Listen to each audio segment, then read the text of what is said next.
Hi, you guys. Welcome. Woo!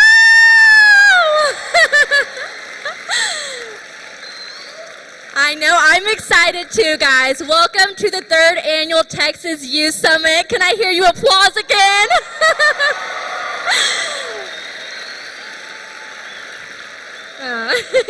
Well, we have a very exciting night ahead of us, and we have some really exciting speakers. I'm super excited. We're going to start off this weekend with prayer. It's the best way to start out. So if you'll help me introduce Pastor Jerry Chaddock, he's going to come up and pray for us.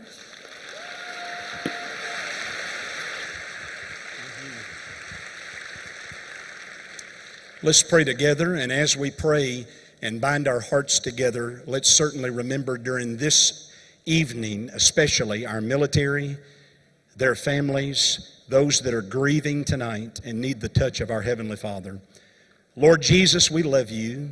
It is a joy and a privilege to gather together for an event such as this, and we together thank you for the greatest nation on earth. Thank you for the United States of America.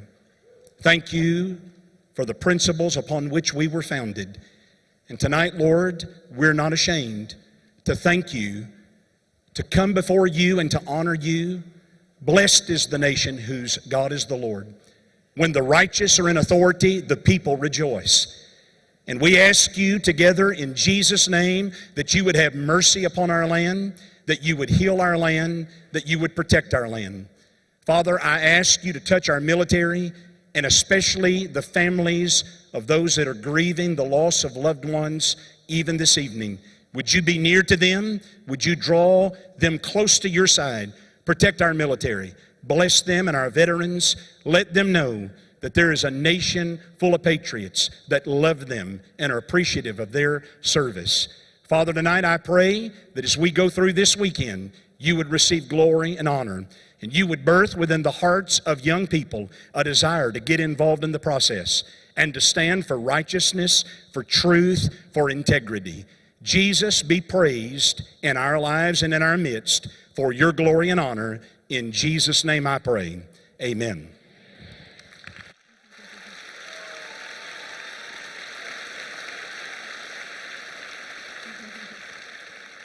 Thank you so much, Pastor Jerry. I know prayer is a beautiful and powerful thing, and it is a wonderful thing to be able to still have that freedom in America to come together and pray. I'm a big believer in prayer. Next up, we're going to be having Judge Wayne Mack help us do the pledge. Woo! Welcome, Texas Youth Summit.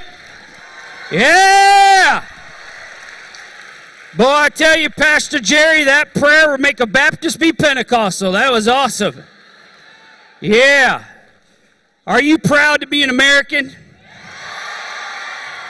I didn't hear you. Are you proud to be an American? That's right. Beautiful prayer, and the men and women are in Afghanistan right now that would love to be able to do what we're about to do tonight, to give honor to this great flag that represents hope and freedom and liberty across the world. So join me. I pledge allegiance to the flag of the United States of America, and to the republic for which it stands, one nation, under God, indivisible, with liberty and justice for all. And now we get a double pleasure because we're Texans. Yeah!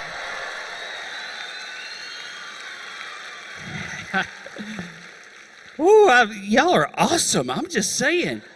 My goosebumps are getting goosebumps. This is awesome. Honor the Texas flag. I pledge allegiance to thee, Texas, one state under God, one and indivisible. God bless y'all. Thank you so much, Judge Wayne Mack. That was fantastic. I love America and I love Texas. Next up, we're going to have Morgan Ligon come up and help us do the national anthem.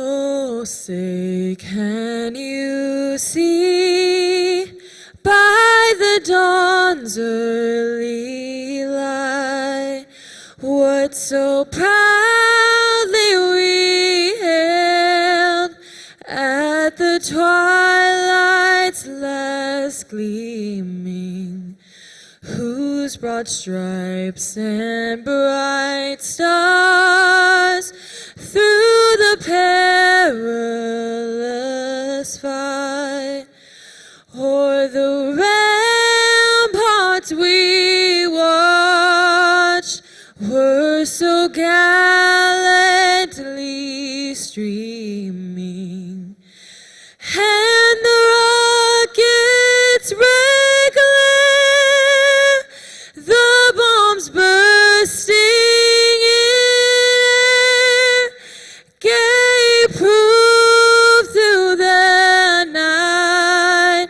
that our flag was still there.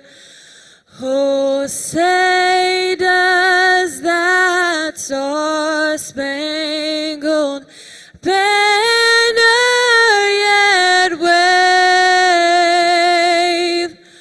o'er the land of the free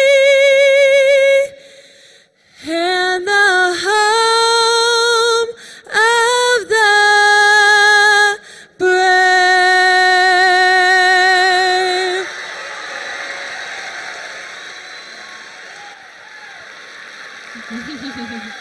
That was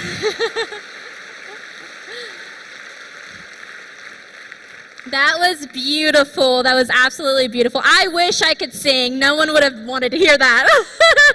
Next up, we are going to have my brother Christian Collins come up. He's the founder of the Texas Youth Summit.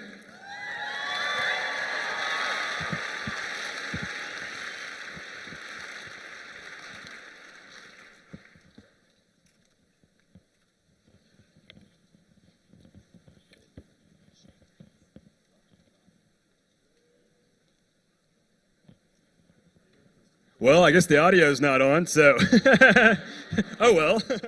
Well, I guess I'll just roll with it. Okay, let's do it.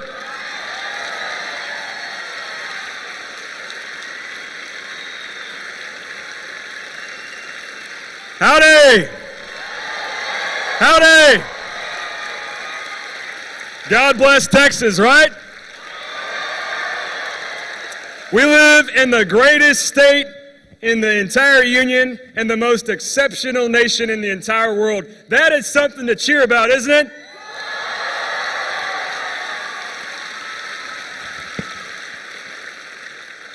I'm probably not going to talk much from my notes tonight, but I just want to say that I am so excited to see you here. You look good. Tell your neighbor you look good. Turn to your neighbor and say, you look good. You know, we actually have one marriage from the last summit, so somebody met their wife and their husband here, so you never know. Actually, it's him right there. That's so funny. Yeah. Well, God is good, isn't he? Man, this entire event it couldn't have happened without so many people that supported this effort. Every volunteer, every donor, all of you, the youth, thank you so much for supporting this effort. And I am probably going to miss someone tonight, but Right Side Broadcasting Network is also here tonight. And they're awesome. So make sure you go like their page on Facebook, follow them on Instagram. They're awesome. I'm probably going to miss somebody, but thank you from the bottom of my heart. From my heart, it's awesome to see you here. We have some special guests. We have Congressman Michael Cloud. I've followed his race for back when he ran in the special election. He did a great job so far, and we're just honored to have Michael Cloud. Michael, would you raise your hand? And Congressman Cloud, everyone. I don't know where he is, but he's somewhere. Okay.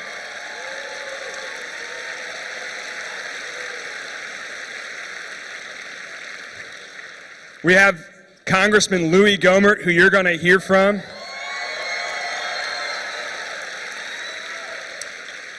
Congressman Madison Cawthorn's going to be here at 8 o'clock.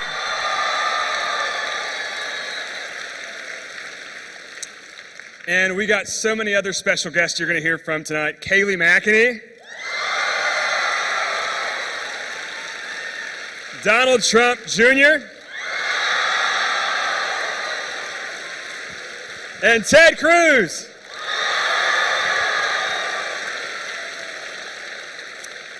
So we got so many special people. I'm probably missing someone, but we're so excited about this event, and we're going to do so many great things, and we're going to make a difference to lead our generation. That's what I want to charge you with tonight.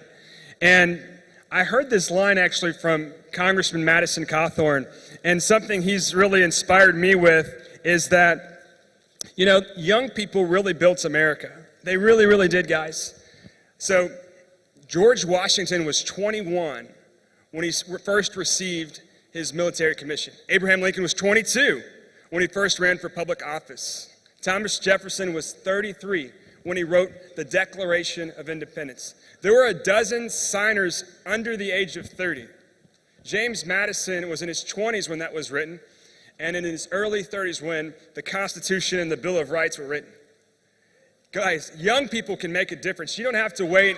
Yeah, let's cheer for that.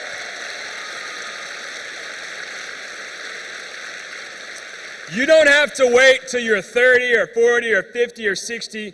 You can start chasing your dreams now. So what I want to ask you to do at this conference is to drink some caffeine, take some notes, and pay attention. And let's pray and ask God to reveal his plan and purpose for our lives. Because I believe that God has a special and unique purpose for each and every one of us. And God will use us to make a difference, not in just this community, but we can collectively make a difference throughout this state and this country and in this world.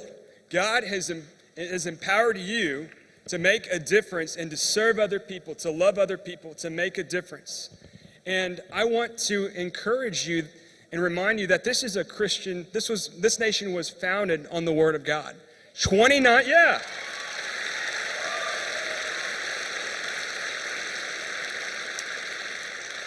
Guys, 29 of the 56 framers of the Constitution were seminary graduates, deeply avowed Christian men, and they prayed together, and they prayed for this nation, and they forged the Constitution on their knees. And so a lot of what was taken for the Constitution was actually from the Pentateuch, the first 5 books of the Bible. You know, there's a reason why it says, "In God we trust" on your dollar bill. There's a reason why we pledge allegiance to God. And if you go into the U.S. House of Representatives and you look up, you'll see a lot of scholarly thinkers, but you'll see Thomas Jefferson, but they're all looking at one central figure. When you look up in the Capitol Dome, you're looking up at Moses looking down on you, holding the 10 Commandments. And I think that's important to remember, that the reason why America is an exceptional nation, one of the biggest reasons why, is because God has blessed us to be a blessing all across the world.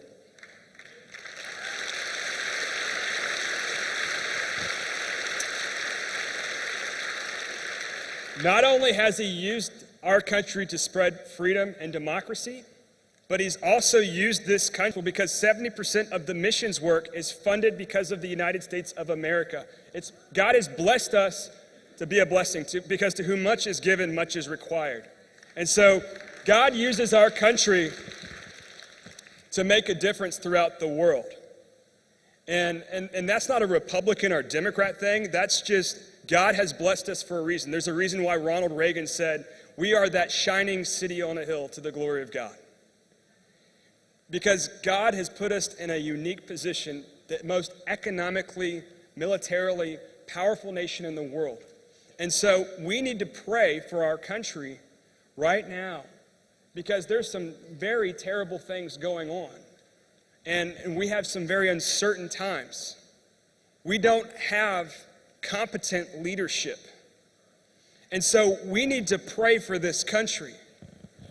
Because 2 Chronicles 7:14 says, if we humble ourselves and seek his face and repent of our sins, then he will heal our land. And so God can heal America. God can save America. It's not one politician that's going to save America. Even though I love some of these politicians that use that slogan, but it's God that can save America. God will save America. And God put the right people in that position, and Donald Trump knows this well. God put Donald Trump in that position, and he's used him to make a difference all throughout the world.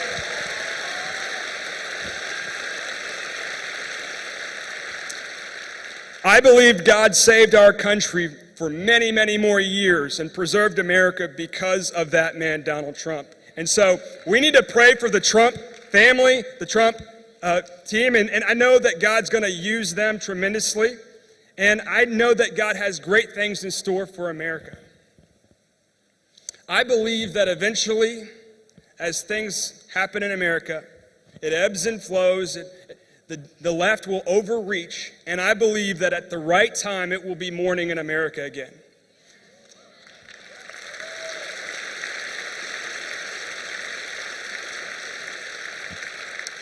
So we need to pray for this country. We need to seek his face collectively so that God will continue to bless America. When we sing that song, it's not just something we parrot because it's a good song, but it's because we're asking God truly to bless America. That's the heart that we should have. And individually, I also want to say this to you, individually, that God has a plan and purpose for your life. And when you surrender yourself to his plan and purpose for your life, when you seek to be close to him in prayer and ask God to show you his will for his life, for your life, and I believe you find his will in his word, then God can use you to make a difference in your community. And what does that look like? Maybe serving at a food bank. Maybe that's serving at your church. Maybe that's serving with your pro-life club. Maybe that's serving with your local conservative group. It's using you to make a difference in your community to affect the lives of other people.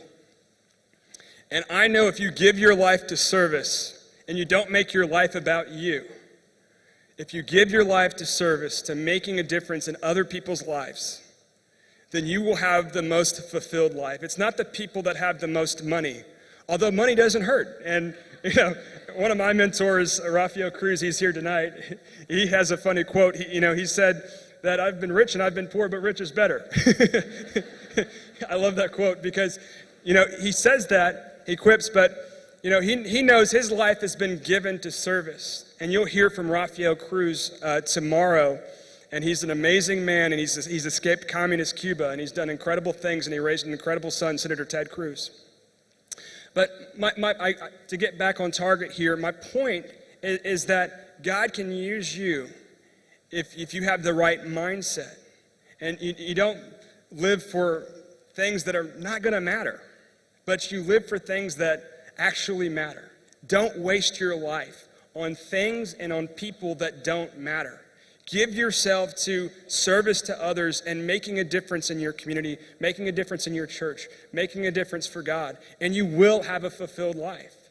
And when you ask God for a vision for your life, that I think is the first step, to give you some type a plan to make a difference. Maybe it's starting a club, an organization. Maybe it's starting a business.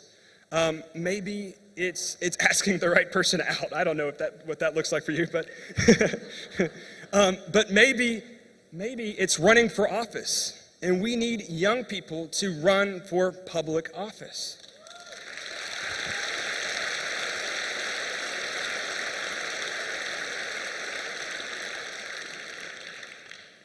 And he'll use you to make a difference. So ask God for a vision and a plan and a purpose for your life. And you know what? I don't think you will be disappointed, because if you surrender yourself to God's will and you ask him to use you, he can and he will. I'll tell you this story about me. I grew up a pastor's kid. And I love my dad. He's my best friend in the entire world. His name's Chet. And he gives me so much advice and wise counsel, and he prays for me. And in the times where I've strayed in life, I wouldn't be where I am without my dad. I love my dad so much. And I'll tell you what, when I think about my dad, you know, I put him as hero status. And he was a pastor, so I thought naturally I wanted to be a pastor. So I've kind of wrestled back and forth with this much of my life. Well, should I go into politics? Should I go into ministry? And I've gone back and forth. And I even started, I'm like halfway through a seminary degree, so it's funny. But I've gone back and forth for about 10 years. But he showed me this movie, Amazing Grace. William Wilberforce in the 1800s was used mightily when he became an evangelical Christian at the age of 21. And he had served in the British Parliament and the House of Commons for 5 years. And he went to his pastor, who was a former slave trader, and he went to him and said, look, you know, I feel like I want to quit politics and go into the ministry. And the pastor said, no, you should not do that. God can use you in politics. He can use you to make a difference in politics. and so he gave his life, he wrung his life out for the next 50 years to end this terrible slave trade. And everything didn't come into fruition when he was alive. It actually more perfectly ended after he had passed. But he gave his entire life to a cause that was so much bigger than himself. And so for me in my life, I want to be surrendered to God. I want to be used by God, whatever that looks like. And I don't know what that looks like. I may be in some type of ministry at some point, but you know, right now this is it. Getting to do Texas Youth Summit, that is a great thing in and of itself. Yeah.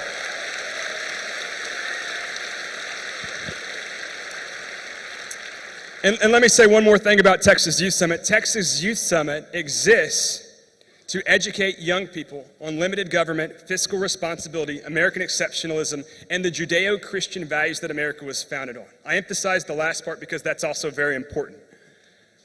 We exist to educate you to have the right values and principles so that you know why you believe what you believe. So that when you go off to college, you're not like this house built on sand, but you're built on a firm foundation. And I know this because I've wavered in what I've believed at certain points in my life. My sophomore year of college, I had a really awesome, sweet, liberal teacher who tried really hard to get me to go to the other side's club, you know, and she was so wonderful. And, you know, and I was listening. She showed us Michael Moore videos on climate change and gun control. And I was listening. But thankfully, my dad turned me on to the great Rush Limbaugh.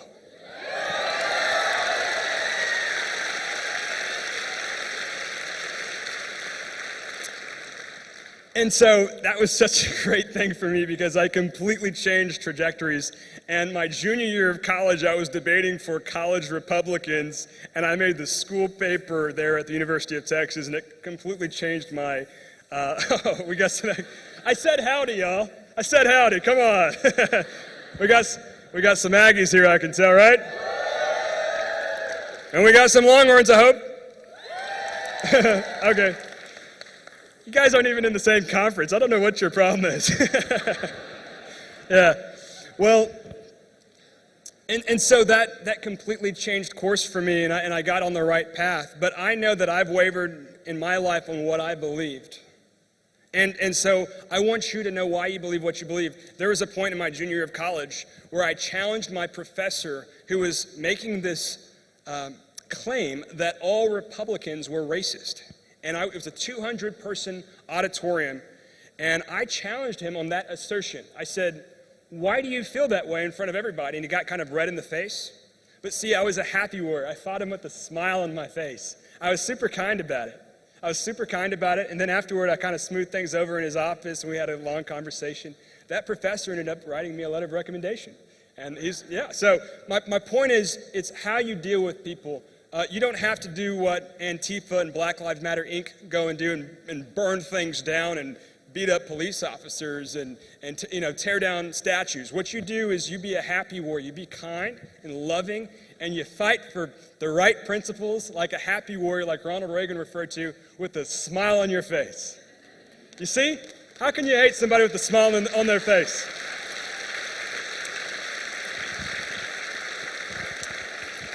Stand up for God, stand up for country, stand up for family with a smile on your face.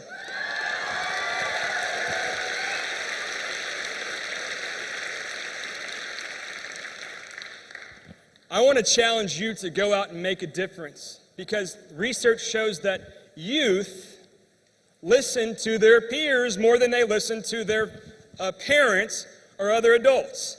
You guys, you youth, I want to speak to you specifically. You are so important and powerful because you carry on the conservative message. They're listening to you.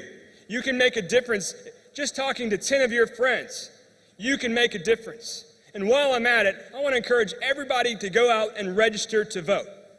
Make sure that you go out and register to vote. You can make all of the difference in the world because people will listen to you. You have great influence. You can build up your social media, and you can affect people. You have thousands and thousands of friends on social media, and you can make a difference. Recently, I'll just throw this out, this is totally impromptu, but Lily Kate, she's a leader with Texas Youth Summit. She's gotten involved with Prager University and Turning Point USA, and she's one of their leaders too. And she's using her social media platform to influence other people for the conservative cause. She's on TikTok, communist TikTok, to make a difference and affect other people's lives. And so I think that's a very good thing. It can be on social media, but it can be very much interpersonal. But you can make a powerful difference with your friends, your family, your inner circle, and a lot of people that you're acquainted with. So use the power that you have to make a difference, because otherwise they're going to go listen to those socialists, or I should say communists, Ilhan Omar and AOC. So we've got to stand up for America, and the way that we fight back is as happy warriors. You can make such a difference. And I want to encourage you, by the way, there are just 2 genders. I think we should be very clear about that.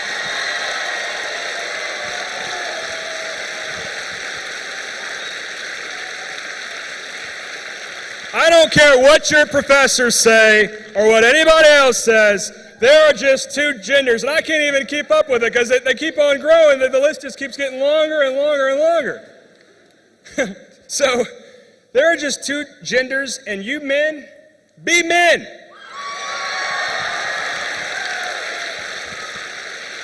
Be strong. Roll around in the mud, fight a little bit for the things that matter. Stand up for something. Be chivalrous. Be strong. Be sensitive sometimes, but be strong. Fight. Fight for this country. Fight for your community. Fight for your family. Fight for God. Stand up for what's right.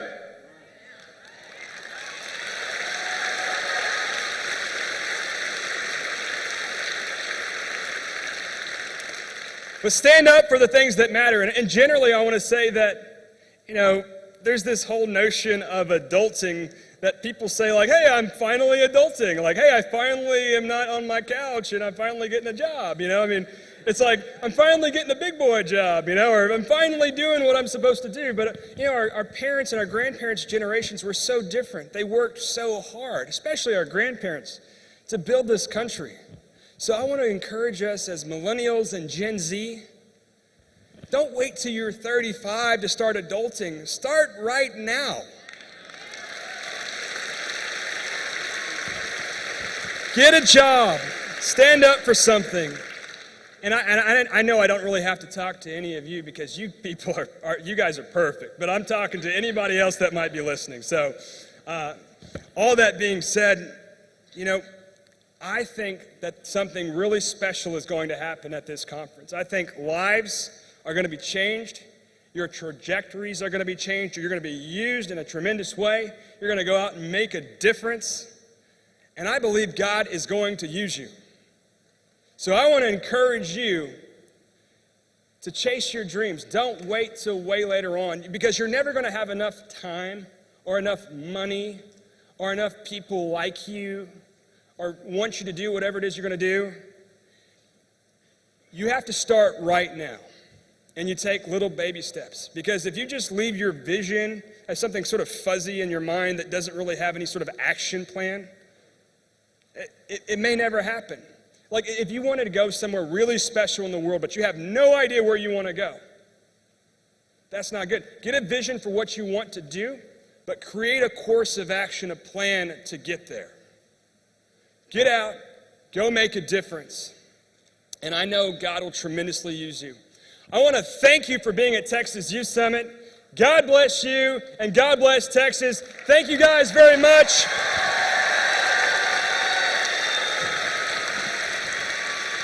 You guys ready to party? I got some shirts that I want to throw out real quick. Who wants a shirt?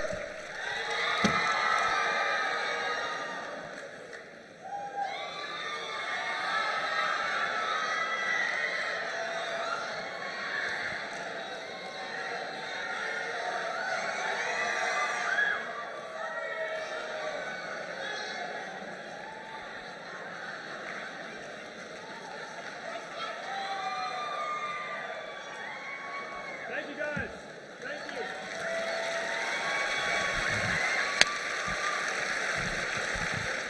Well, that was good.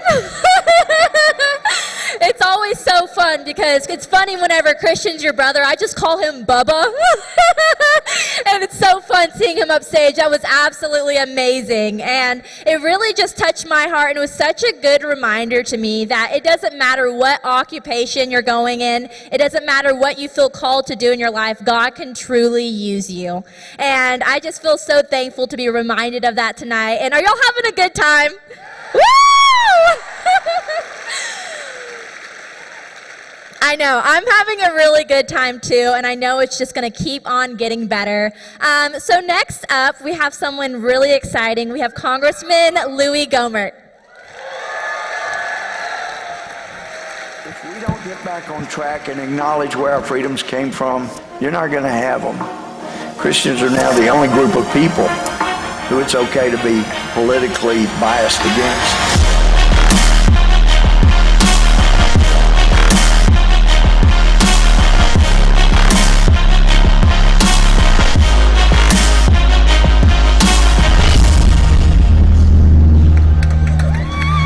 Thank you.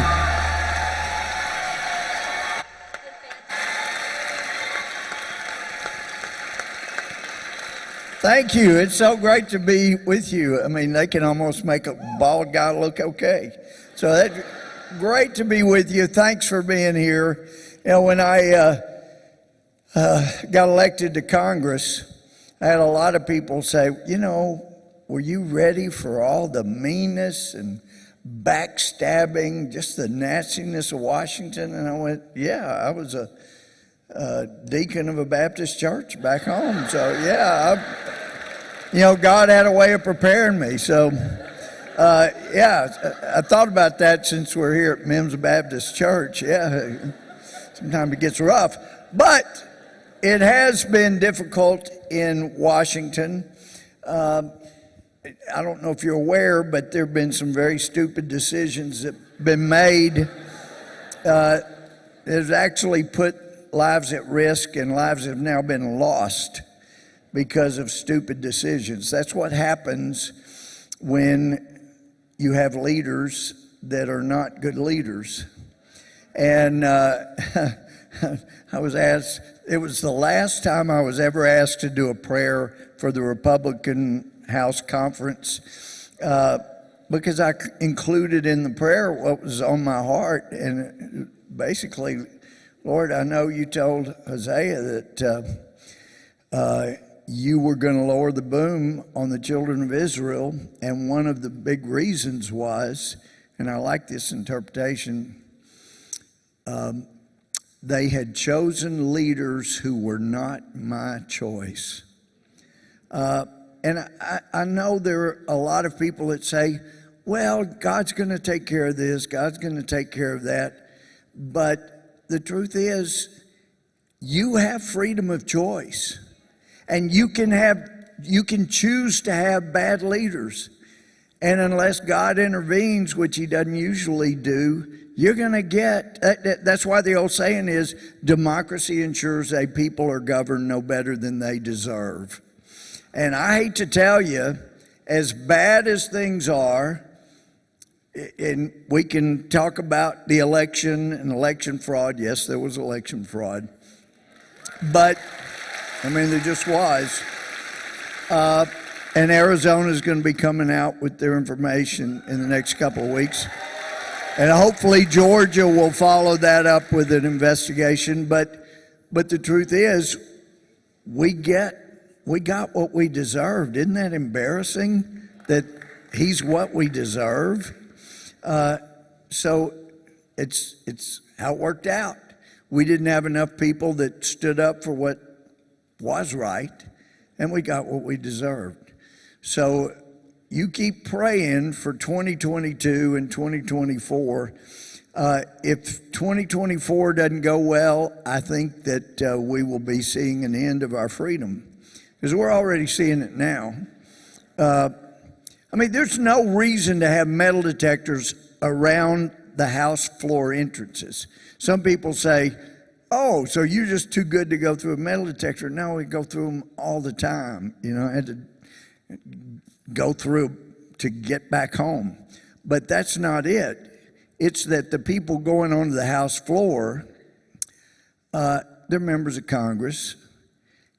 And the chief of the Capitol Police and the sergeant of arms said there is no intelligence, no information from any source that any member of Congress is a threat to another member of Congress.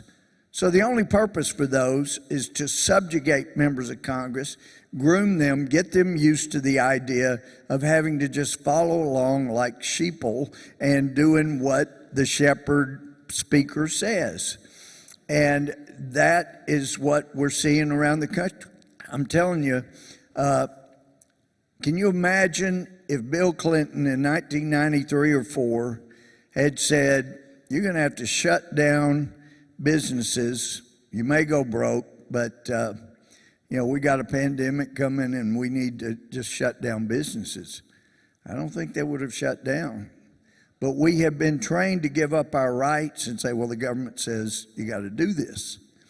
And I'm not advocating for breaking the law. I'm sure that my Democratic friends will be after me very quickly. But in Afghanistan, and I want you to understand, Jen Psaki asked today, when asked about a question, she did the British thing and answered with a question. Well, what else would you do? Well, let me tell you, it's what the leaders of what was the Northern Alliance in 2001 and 2, they defeated the Taliban. By February of 2002, there was no organized Taliban left in Afghanistan. Some had fled to Pakistan, but they had totally defeated them. We had about 300 special ops Americans embedded with those Northern Alliance tribal groups up in the north and the northeast where Panjshir is, the big valley. We provided them weapons. We provided them aerial support, and they whipped them. And I have been meeting with them for a decade or so, and these were our allies. Under the Obama administration, sometimes they referred to them as war criminals. They defeated the Taliban. You know, some of these administrations don't know who our friends are. Well, like right now, for example, the Taliban are not our friends. And I heard today, and yesterday, ISIS-K, they're enemies with the Taliban. Yeah, that's exactly what the Obama-Biden administration said about Syria. They said, ISIS in Syria, they're big enemies of the moderate rebels that are in Syria. Well, eventually, one of the moderate rebel leaders said, we have a whole lot more in common with ISIS than we do the United States, and they have our first loyalty.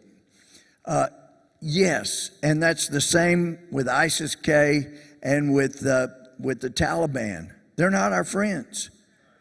And I couldn't believe we had a president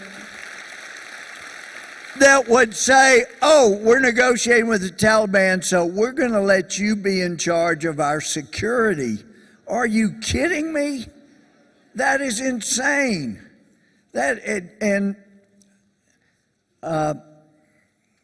Actually, I had articles of impeachment prepared for Tuesday, but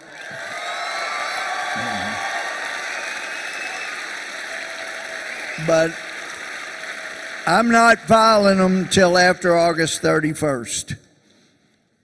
He put that arbitrary timeline on, and I will wait until after August 31st because in the eyes of the Taliban, we need to be united enough that we don't harm what's going on over there. But let me tell you, I continued to hear from those allied people that I met with. I had the Obama-Biden administration having their ambassador and having the colonel of the army in charge there at the embassy in Kabul, trying to prevent me from going to meet with our allies who lost family, lost friends, fighting for us and with us. And the Obama-Biden administration did not want me to meet with them. And I said, Colonel, you see the gate over there? And he said, yes. And I said, in 20 minutes after I finish meeting with our military, I'm going out that gate unless you take me down before I get there. And he said, sir, we're not authorized to take down a member of Congress. And I said, then I'm going out the gate. 20 minutes later, I came out and I said, all right, I'm it. He said, sir, we've got a car for you. I said, no, I told you. Masood is sending a car for me, one of the Northern Alliance leaders, now the Liberation Front. And he said, we've talked to them. We've told them we'll get you there. And we got down this alley, and I could hear sphincters puckering because there was a pickup truck that had at least a dozen RPGs in the bed. And I said, oh, you know those are Masood's people, aren't they? And one of the special ops guys goes, sure hope so. Because it's like that scene from Clear and Present Danger. You're trapped in. We couldn't go anywhere if they were going to turn them on us. But anyway, we went and met with them. And the thing they have been saying, I didn't realize, and this, let's not be afraid to admit mistakes. A mistake was made during the Bush administration. After the Taliban was totally defeated, a question was asked that should never have been asked. Now, what kind of government do we give them? It should never have been asked. Okay, so if you know anything about Afghanistan, you should know that it's a rough terrain country for so much of it. And you have these different provinces like states. Well, there was a debate. I've talked to one of the persons that were part of the inner circle who said, look, this is made for a federalist style government where the power is in the states and local government like it's supposed to be here, like the founders meant for us to have. And but a guy who is an American citizen but Afghan, Pashtun, He said, no, we need to have a very strong central government. You don't want to have to deal with a bunch of crazy tribal leaders that are governors of these provinces. They put together a constitution that you elect the president, maybe it's corrupt or not, but the president of Afghanistan appoints every governor, appoints every mayor, appoints every police chief. And this is what our former allies have been telling me for years, and I've been saying it in Washington, and I've met with people and trying to convince them, look, they're begging, and they've been saying for 10 or 11 years, look, you can't stay forever. Nobody is able to do that here. And we get that. But when you leave, don't leave the Taliban in charge. And here's how you avoid that. You help us amend our Constitution so we can elect our governors, elect our mayors, pick our own police chiefs, and then, when you leave, the Taliban may take 1 or 2 provinces, but the rest of us can once again gang back up and kick them out the way we did before. But if you leave and all the power is still in the president of Afghanistan, then they'll knock him off. And because the president will only appoint governors who don't create state militias, then we're going to all be murdered. And then they'll have all of this equipment. They'll have the wherewithal to hit the United States harder than they did on 9/11. And when you come back to Afghanistan, there won't be a living person left who will fight for you, because we'll all be dead. They've been saying that for years. So when Jen Psaki says, well, what would you do? I would take these weapons to Panjshir and turn them over to the people that fought with us and for us, and let them have those weapons so they can whip the Taliban on their own again. That's what you do. You don't give them to your enemy. That's insane. So, you've also heard about a date called January 6th. The FBI, the DOJ, they've charged nobody with insurrection. So when you hear Democrats talk about the insurrection, you go, that's interesting, because the Department of Justice apparently found no insurrection. That's not what they're charging people with. And they've treated people in the D.C. jail miserably. Got a letter from one saying after a few of us went down there, actually it was Paul Gosar, Marjorie Taylor Greene, and Matt Gaetz. We went down. Hey, I was a judge. I sentenced a lot of people to prison. I've toured lots and lots of prisons. I've never been denied access to a jail or a prison facility. Under this administration, they deny it. They don't want you to see what's going on. But I got a letter from one of them that said that it is absolutely horrible. Now, the Supreme Court has made clear under our Constitution, you can't punish somebody who is being detained while awaiting trial. Pre-trial is not for punishment. It's to make sure that they're going to be there for their trial mainly. And yet they are being treated so many times worse than the people that have already been adjudicated guilty of some other offense. And for example, he said if they demand to see their lawyer, then they are quarantined for 3 days, which gives them a chance to put them in solitary for 3 days, punishing them for using their constitutional right of seeing their own lawyer. And that's just the start. Now, got another letter that after the 4 of us went down to the D.C. jail, it's under the control of the federal prison system, that things got a little better for them after that day. But I couldn't believe it was like a middle school or something where they run around and lock the door so we couldn't get in there. Are you kidding me? It's just crazy. So I hope that you will continue to make sure that your member of Congress, your senator understands, and I know Ted Cruz does. I see Raphael was over there. In fact, national radio host asked me when he first heard about Ted Cruz, I like what I hear that guy saying, but how are you so confident he'll do what he said? I said, have you ever met his father? I said, you meet Raphael, you'll know, because if Ted doesn't keep his word, his daddy will kill him. He will kill him. So, yeah, I got every confidence Ted will do what he says. But anyway, on the vaccinations, let me say quickly, look, one of the greatest developments in healthcare was a thing called informed consent. And out of the thousands of years of healthcare and recorded history, it was only about somewhere between 1912, 1918, maybe 1920.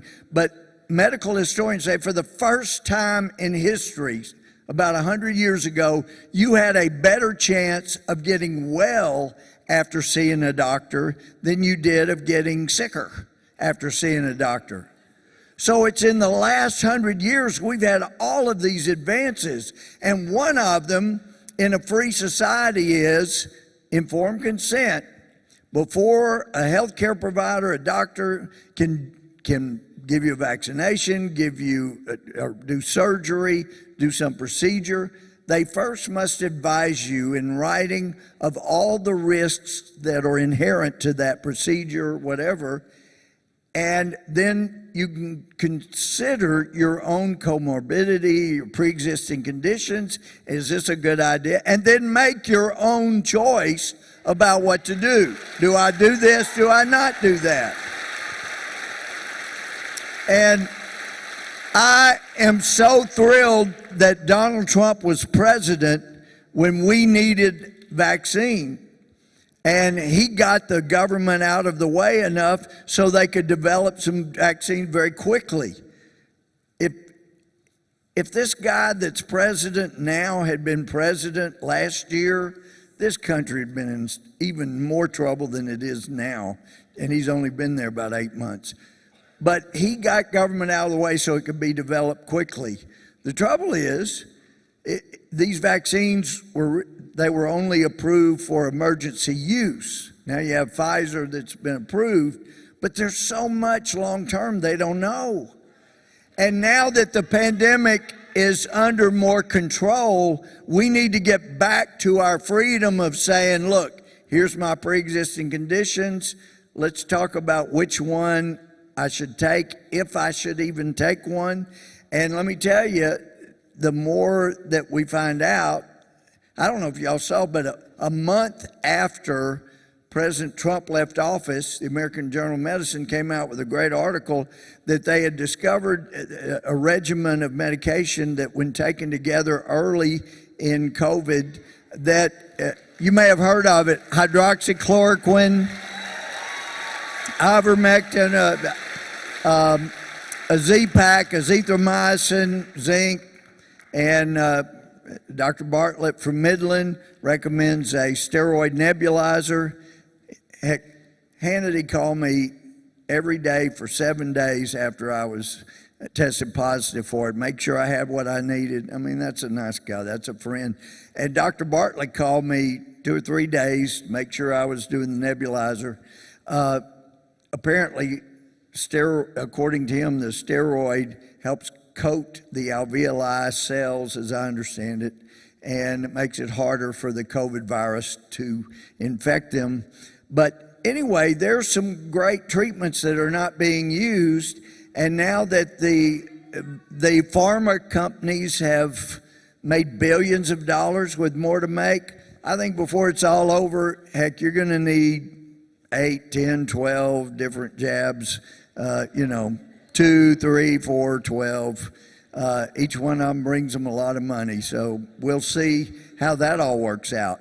But let's get back to informed consent where you have a choice in what happens. Now,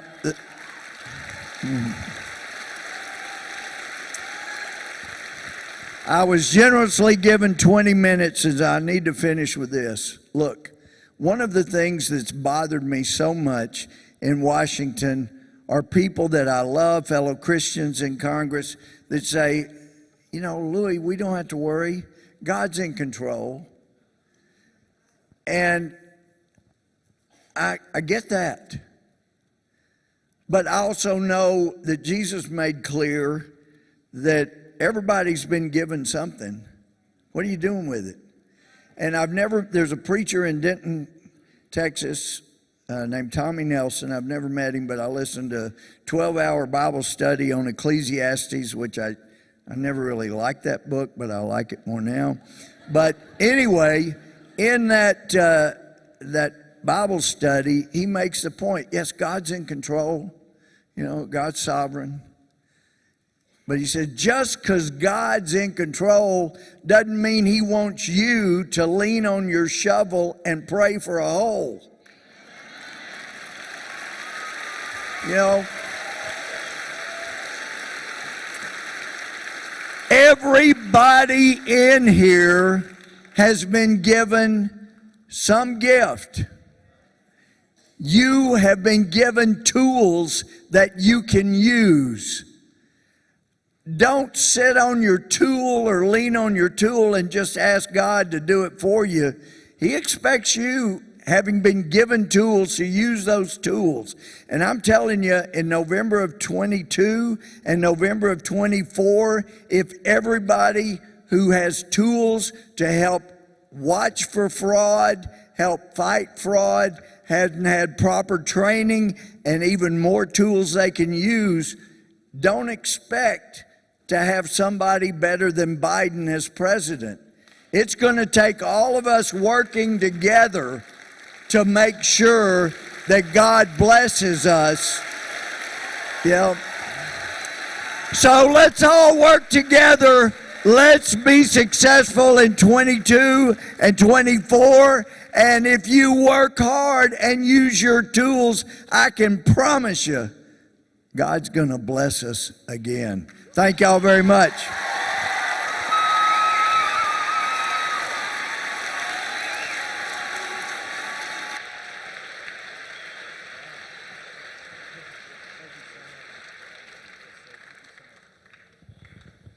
Well, give it up for Louie Gohmert one more time.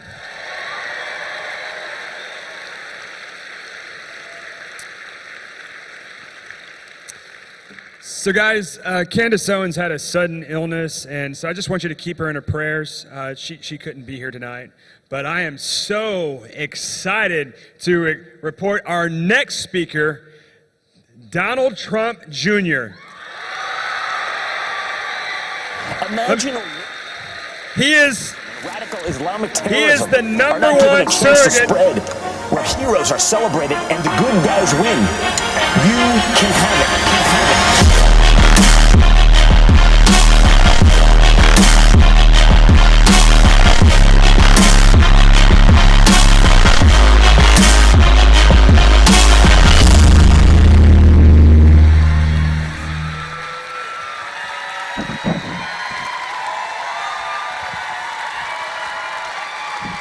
Wow.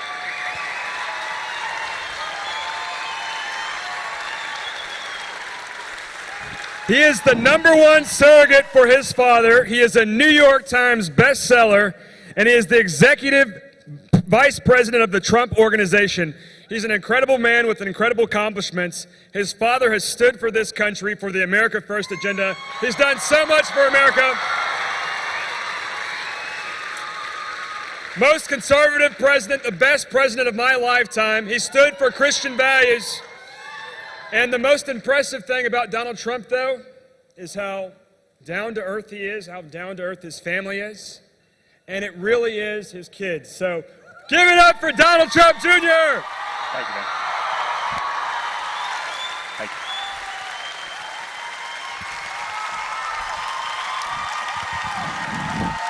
you. Wow. What's going on, guys? Everyone having a good day? Okay, well, I told you so. Right? I mean, everyone knows what I'm talking about, right? Do you think that maybe, just maybe, the rest of America now understands that they've been lied to? I know if you're in this room, You probably get it. It's the others, right? Remember, we need the adults back in the White House. How's that working out, folks? No, seriously. You know, I normally can do a speech, and it's based on months of watching, observing, of being one of the few people actually willing to be like, that's ridiculous. Like, can we say that anymore? You know, we get censored. Luckily, I got enough of a soapbox. Even when they're crushing me, it still gets a little bit through. But like, I don't even need to do that because I don't have to look further back than like 10 days. No, I could go for like 3 hours on the last 10 days and not have to even like touch the Hunter Biden material. I mean, I'm sorry. Hey guys, I take that one pretty personally because they made me out to be the devil for 5 years. Remember, they wanted to try me for treason. Okay, a crime punishable by death. The same people that were outraged about that for 5 years have no problem. Like, this is a nice Christian group. I don't even want to go through the list, right? But there's like 50 things, 50. Any one of them would be disqualifying, right? And I'm not talking about $1 billion from China, because people are like, I wonder who's really controlling Joe Biden, because the answer is China, right? Like,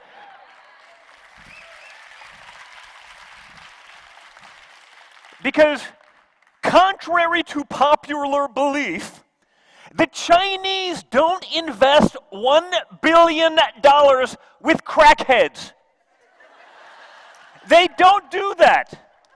I promise you. Their diligence process is rigorous. You know when they do it? When they're trying to buy someone. So you wonder when you're looking in the last week and you watch the US government pull out of a war that they spent $2 trillion on, leaving billions in military-grade equipment, right? 600,000 fully automatic machine guns, M4s, right? The same government that wants to take your AR-15 and limit your Second Amendment rights has no problem leaving a terrorist organization 600,000 fully automatic. And I don't mean fully semi-automatic like they try to talk about, right? Like, because they don't know what the hell they're talking about, right? It's fully semi-automatic AR-14 submachine gun, shotgun. I'm like, I don't know what that is, but I want one badly. I don't know what it is, but I have a feeling they'd be fine leaving it to the Taliban. And if the Taliban can have it, I should be able to, because the difference between me and the Taliban is only half of America thinks that I'm a terrorist.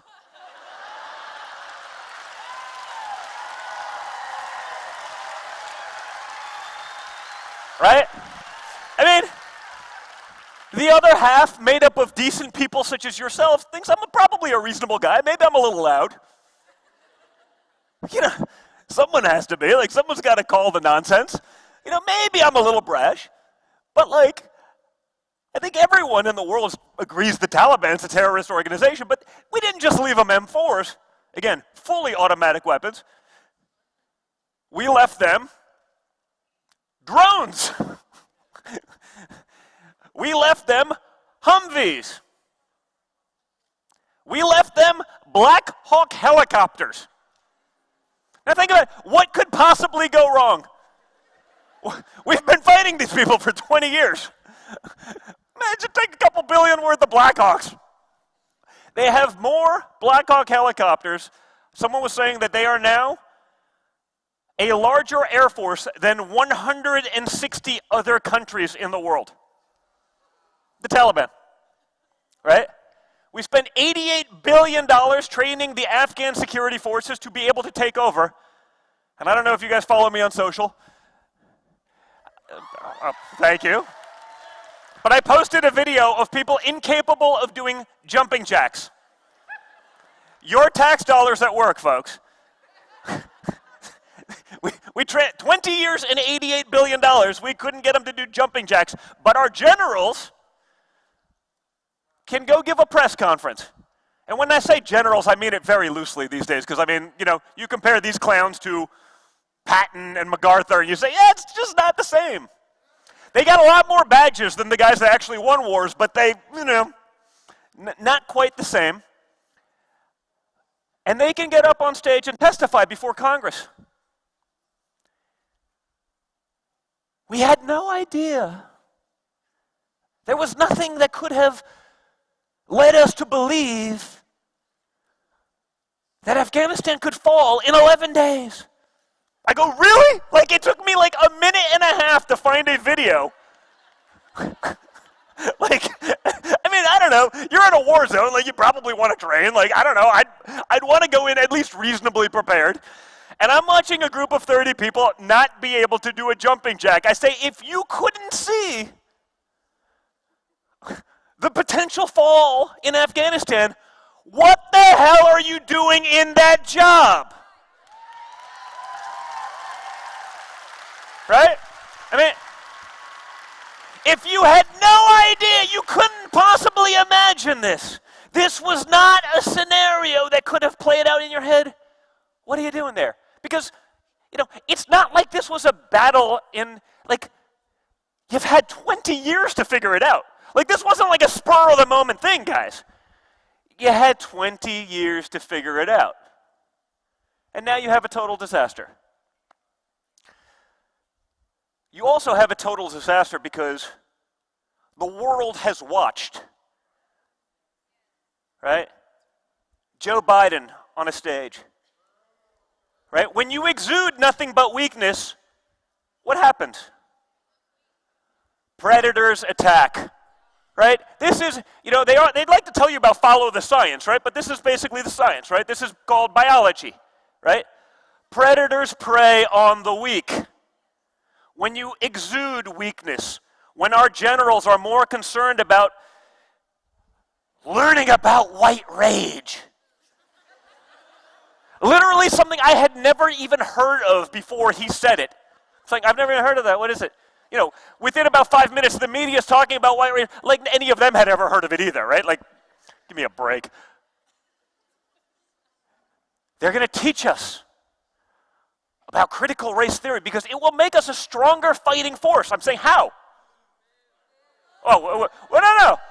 How? How will it make us a stronger fighting force? Now, they can't answer that question, and no one in the media will even ask it because they know it's ridiculous. Right? I have friends in the SEAL teams. Don, we spend more time on diversity training than we do shooting. I'm like, I don't know if I want that. I mean, I sort of feel like we're past that. Like, I want the guy who's the biggest badass next to me. I don't care if he's brown, black, green. Doesn't make a difference to me. Like,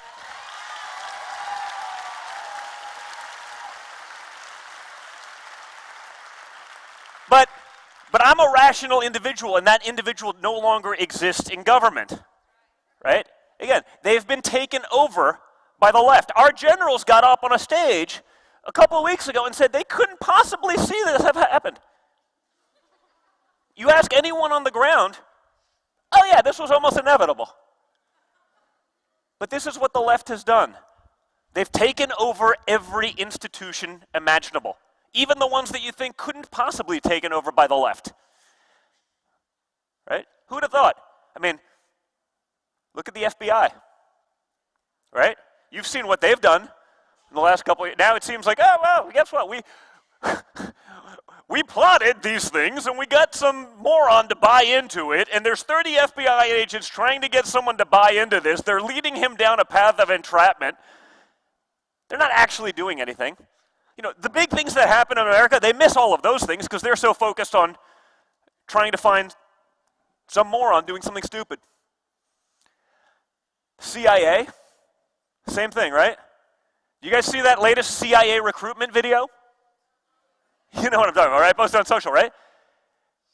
You have this person. I'm sure that it's a wonderful person. Great person. The video, recruiting for the CIA, right? Our intelligence agency to prevent attacks abroad.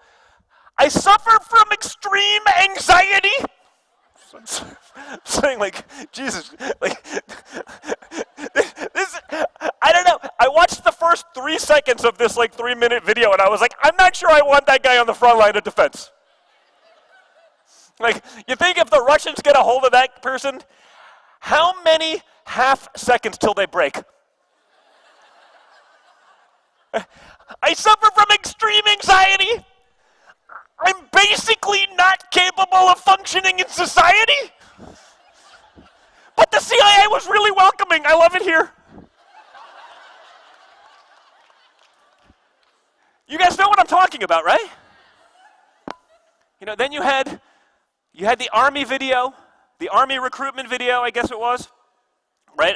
And I put up an Instagram post comparing and contrasting the U.S. Army with the Russian Army. Right? The U.S. Army video starts, it started off with a little girl from San Francisco with 2 moms. I think that's wonderful. I could care less. What the hell does it have to do with recruiting for the Army?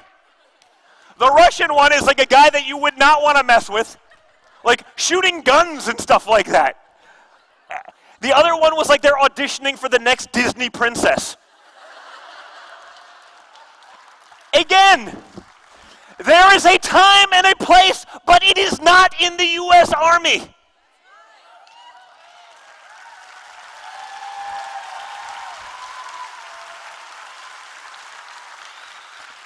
Am I right? I know.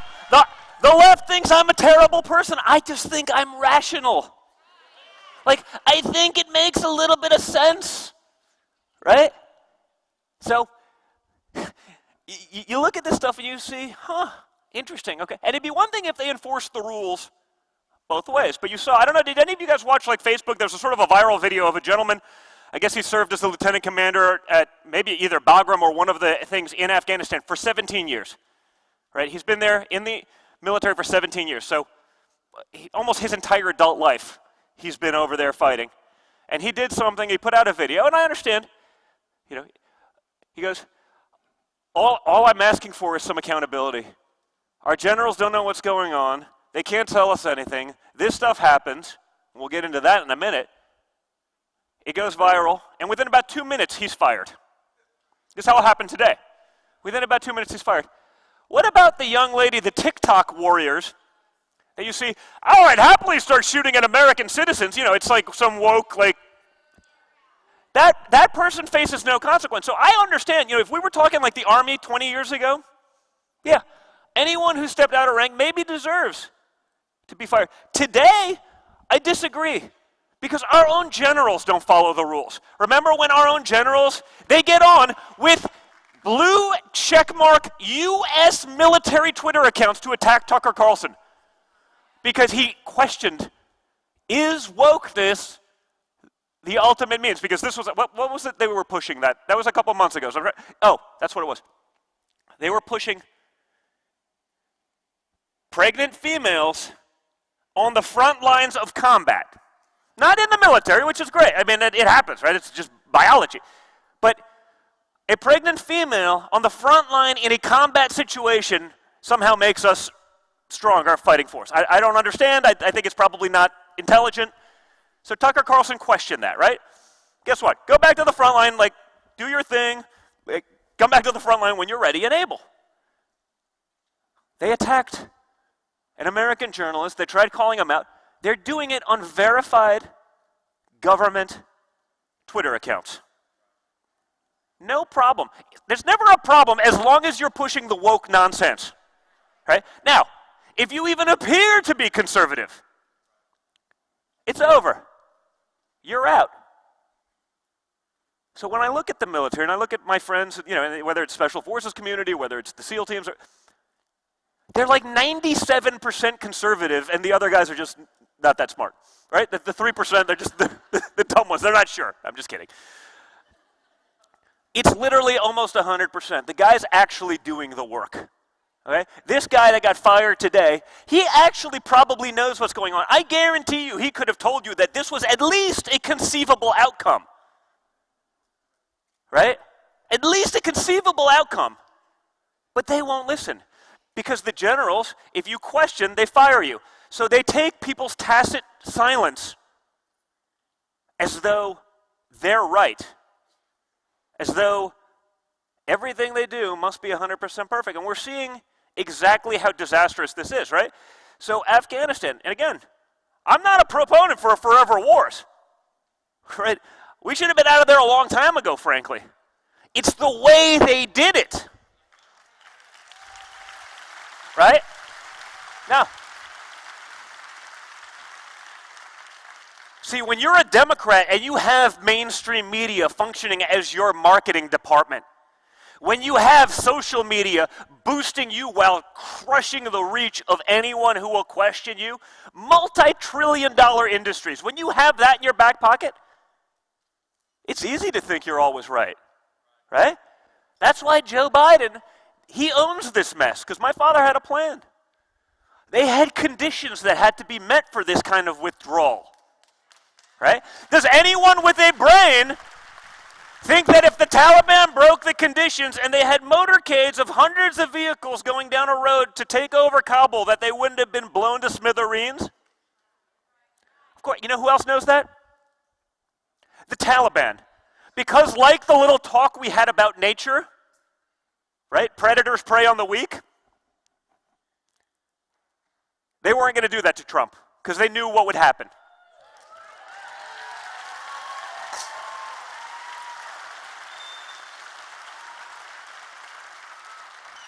But Joe Biden, and it's really Joe Biden and the Democrats, right? Because you can't just blame it on Joe Biden, because in all fairness, we all know Joe's not making the decisions here. Like, come on, the guy can't walk up a flight of stairs like this. This is an obstacle for Joe Biden. Like, ooh, look, I did it.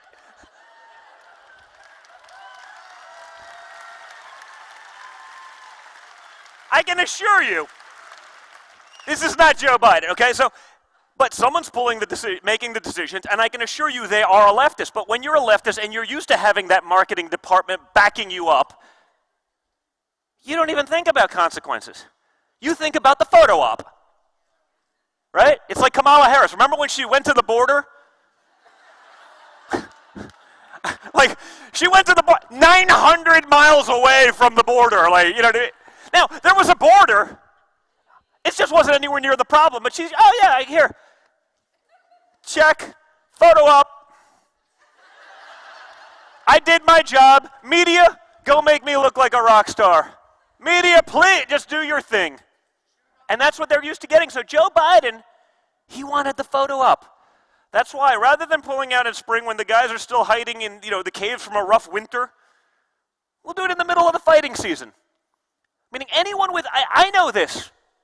I am not a military guy. I love guns and shooting, and I shoot with a lot of them, but I know this. And our generals, after 20 years, and how many years before that, watching the Russians make the same mistake, okay? After half a century of watching Afghanistan, they didn't realize that maybe August, September was not an ideal month to pull out. Maybe people are bored and they're happy to go to war because that's what they do. They didn't think about that because they're not used to consequences. So Joe Biden changed the timing because he wanted the photo op, the symbolism of being there on September 11th. How'd that work out, Joe? Not so good. Not so good, right? Got rid of all the conditions. And then you watch what's going on right now, right? You see it. They got rid of all the conditions. Then they say, make your way to the Kabul airport. Actually, don't. We're just kidding. We can't guarantee your safety. They're saying, the embassy has put out a notice. I go, no. What embassy? Because the embassy's been taken over by the Taliban. Remember on July 8th, Joe Biden. This will never be like Saigon. Really? I'm watching guys falling off of C-17s. It's a lot worse than Saigon, Joe. It's a lot worse than Saigon. Again, you're just not used to anyone holding you accountable. But when you see it on a world stage, you realize it. The embassy's putting out a, wait, really? The embassy what? You mean a bureaucrat that used to work there who's hiding back in D.C.? Because the embassy's been taken over by a terrorist organization. Our brilliant and woke generals pulled out our military before getting American civilians out safely. Think about that for a second, folks. No, because think about what it means. Think of how incompetent that is. We now have generals saying, well, we got to rely on the Taliban to secure our... You've seen that, right? I mean, they're literally saying, we can't guarantee your safety. We're hoping the Taliban will help keep you safe. I go, but like, you're on the record saying that you do not trust the Taliban. Didn't stop them from giving them a list of the Americans still in country. Guys, they impeached my father for having a call with a president of another country with other people on the phone, stranding thousands of Americans behind terrorist enemy lines with an enemy that we recognize we don't trust, whom we gave a list of all of our citizens, of green card holders, of Afghan civilians that helped us over. They gave the enemy a kill list. They gave them a kill list, and you impeach someone for a phone call? And what do you mean? This is perfectly normal. It's normal if you're an idiot.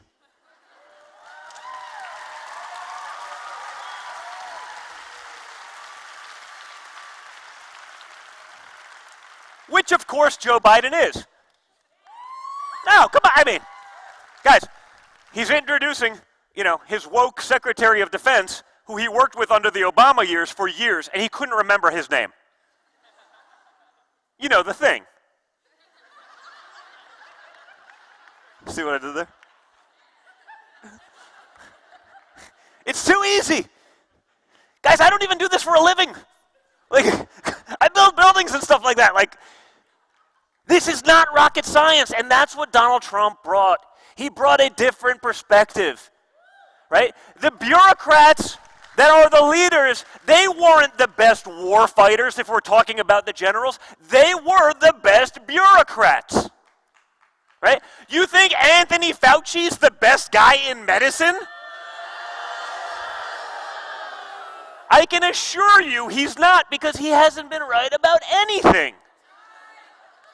Again, he was good at being a bureaucrat. He was good at leaking information to get a favorable story to the press, probably throughout his career, and I've heard this from other doctors. He was probably really good at snaking people who were really good at their job or questioning him so that he could get a little bit more TV airtime because he never met a camera he didn't love. Right? We've seen that. And you know how you know that's true? Because you can read it in his emails.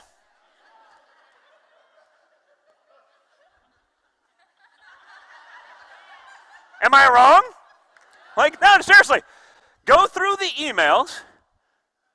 Is there anything in the emails that lines up with what he told us on TV for 18 months? No, you know how to end the pandemic?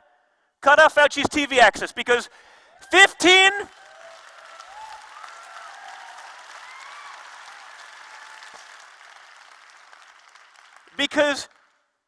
15 days to stop the spread will go on to 15 years or 15 centuries as long as you let that guy think that the way to get attention is to keep it going. That's it, right? Now, think about it. Remember, if you were a scientist and you said, hey guys, do you think the Wuhan virus could have come from the lab in Wuhan that studies the exact virus?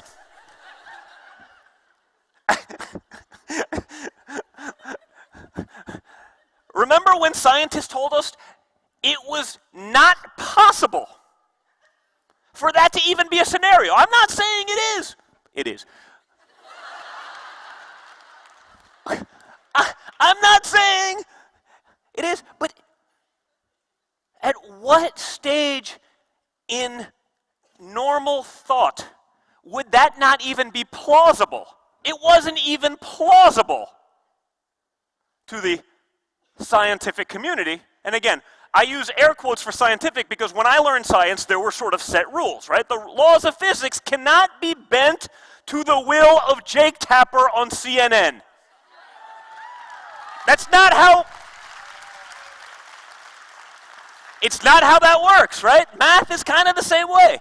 Although I've heard that those things are racist. Once you call them racist, then they can be bent and manipulated. But for months, we were told, you're a heretic if you think the virus came from the lab in the town of origin of the virus that studies the exact virus in question and has been funded by Fauci to look at it. You are to believe that it came from 3 feet outside of the lab. Don't laugh. See, you're canceled.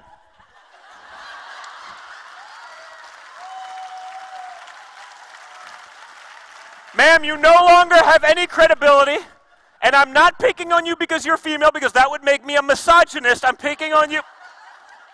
See how this works? Like, I can play their game too.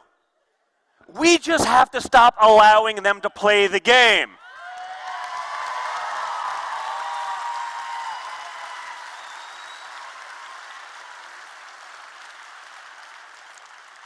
It's that simple, folks. When you get a Donald Trump, and he's willing to go out there and take the slings and take the arrows, just back him up. Okay, if one guy goes out there all alone, and they channel all their fire at him, even our woke generals could hit that person. Even they could make contact. But if we band together, they ain't canceling 150 million of us.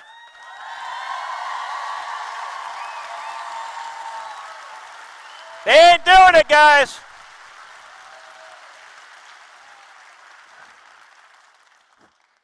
It's that simple. But that's what we have to do differently.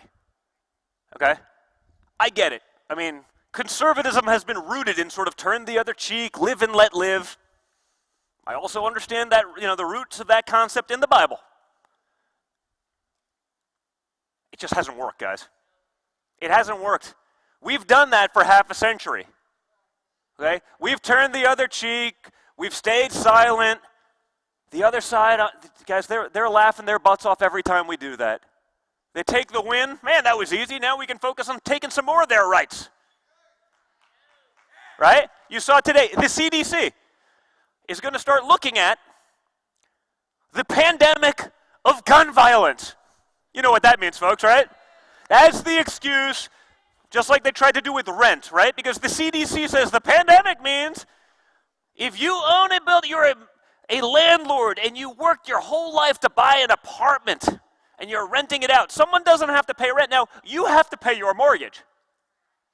They don't have to pay rent. You have to pay your mortgage. If you don't, you get thrown out. The bank forecloses, they own it, and they'll probably give it to the person who's squatting in your place. Right? That will be their next right. I go, how about this? How about the CDC maybe get something right on the pandemic we've been dealing with for 18 months before they bring up a new pandemic to divert people's attention away from Joe Biden's incompetence in Afghanistan? How about that?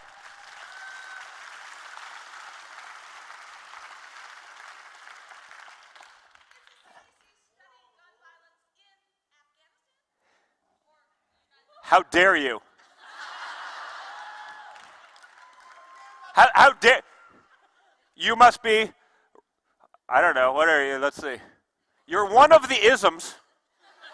All right? I mean, you're something. It's got to be racist. It must be. You questioned the gospel of the left. But no, they won't question that. They don't care. Again, the woke generals don't want to end the forever wars because the way they get rewarded isn't by winning a war. It's by keeping them going. You do that, ooh, you got to sell lots of ammo? Missiles are millions of bucks a piece? Send it. Send another, who cares? What's a couple billion between our friends in D.C. and the Beltway and the military-industrial complex? Then they retire, and they get a beautiful board seat for hundreds of thousands of dollars at Raytheon, helping their other generals send more missiles to justify their board seat. See how it goes? They don't care about our actual kids fighting in these wars. They couldn't care less, right? I did a podcast last week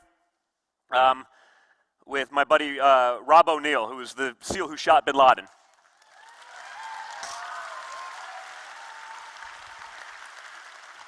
And I can say, I imagine even this very nice Christian group says it's okay to shoot bin Laden in the face, right? Can we make an exception? Good. And he's saying everyone knows that this is what's going on. It's gone on forever. It's why the establishment fights so hard to get someone like Donald Trump out, because he actually changed the rules, right? I mean, think about it. Look at what's going on. Do you want to do this, ma'am? I mean, you're good at this. I mean, oh, was that her? Okay, all right. She was doing a little ventriloquism there, and I was like, it's coming for that one's just a spicy one. I like it. I don't even know where I am anymore.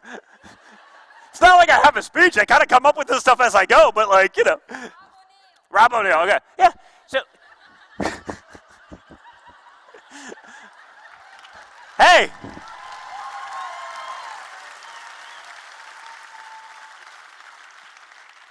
At least we're having fun, right? Louie's actually great. He's one of the few people in politics I actually don't like following, because most of them are so damn boring. I'm like, this is great. These people are making the crowd miserable. They're up for anything. I could get up there and like deliver a Biden type speech and they'd be thrilled. Like, you know, so. But you know, so you get a Trump, and they attack. Again, look at where we are. Think about it seriously. Look at any reasonable metric. You know, they say, oh, the stock market's doing great. I go, yeah, because you pumped like $3 trillion. They mortgaged your children, your grandchildren, your great-grandchildren's futures to the hilt. You know, so yeah, they pump a couple trillion. That'll hold up for, guess what, guys? Eventually you pay the piper. All right, so that's fine. Remember at 4th of July? No. You had the privilege, you peasants. We saved you 16 cents on your 4th of July barbecue. Right? I'm sitting there and be like, yeah, what if you have to drive like 7 yards? Like, you know, if you have to get in your car and you turn the key, you burn enough $3.50 fuel to eliminate that but they had the gut. That's why it's almost like they're laughing at us at this point. Remember how big they did a whole cartoon. Look at you, you're saving 16 cents, you morons. You think it's wonderful and you better be grateful. You know, they don't say like, yeah, if you had to build a picnic table, got a piece of plywood, that was up at what, 87%? You know, I went to the range to shoot some ammo and I took a picture and people are saying, rich kid. Shot a box of 9. You better be the son of a billionaire, because a millionaire ain't covering that anymore. Right? But 16 cents, you were to be grateful. Now, by the way they measured it is probably nonsense, because you look at any other commodity pricing and you're saying it's through the roof, right? Whether it's travel, whether it's fuel, whether it's any metric, you know, they try to find the numbers. This is what they also do so well. And this is where the media fact checks, right? Well, no, but if you look at this, you're wrong. Therefore, I'm going to deplatform you. I'm going to ding your account so you don't get any follow. It's like, yeah, but what about this? Oh, well, you know, we didn't look at that. We're just hoping you weren't going to maybe question it so that we can just crush whoever's viewpoints we don't agree with. Right? But no, seriously, look at us. In 7 months, it's hard to believe it's only been 7 months, right? In 7 months, we are no longer energy independent. remember, guys, you can't have a pipeline. By the way, a pipeline that Joe Biden promised he would not, he's not going to be against fracking, guys, right? No, it was day one. Gone, right? He's not against it. How much time did the media spend convincing you he wasn't going to be against it? Especially in places like Pennsylvania where it would have mattered, right? Texas, it wasn't going to matter as much. It's an important issue, but like no one was going to vote for that. Pennsylvania, no, there's no way he's going to do it. Gone. The same union jobs, the unions that the bosses were giving the Biden campaign millions, yeah, their workers are now out of work. Right? Not only are they out of work, but they're paying, twice what they were paying for gas and commodities and fuel. Now remember, you can't have a pipeline, but if Vladimir Putin wants one, no problem. Like, sure, Vlad, do it. Take the pipeline. We prevented it for years. Take the pipeline. Send the money to Germany, who will enrich Russia, while simultaneously coming to us and saying, we need you to spend billions to protect us from the Russians. How does anyone not see the insanity? And I can't believe you would attack NATO. I'm like, guys, with allies like these, who needs enemies?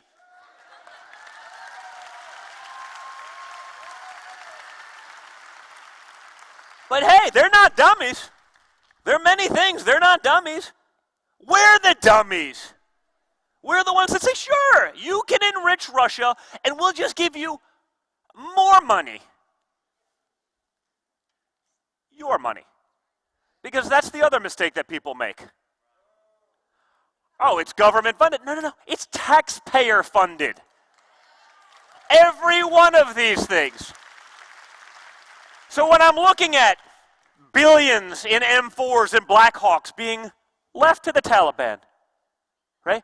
When they left the biometric readers, right, with the data.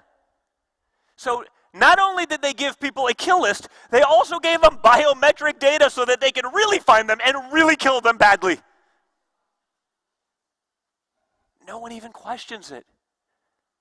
I mean, I'm sitting there being like, guys, like, as someone who's been brought up by members of Congress and Senate Intel Committee and stuff, who accused me of treason, still trying to figure out for what, but that doesn't matter, right? It wasn't about treason. It was about getting you in a room to testify for 30 hours, hoping that you make one mistake, right? It wasn't a game if you did anything wrong, but if they ask you the same question 1,000 times in different ways, okay, yeah, it was 1202. Nope, it was 1203.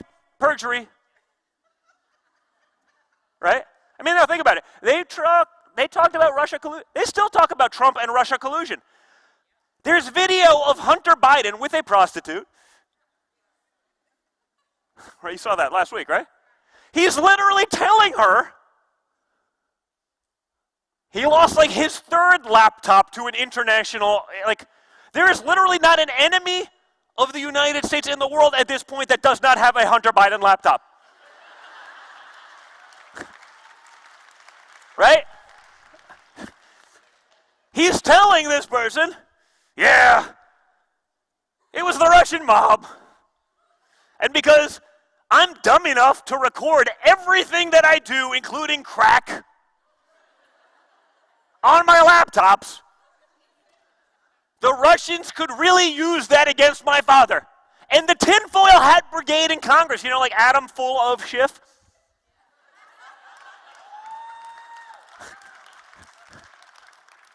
Eric Swalwell, who you wouldn't want to stand behind any. The guy crapped himself on national TV. Come on, have some fun with this, okay?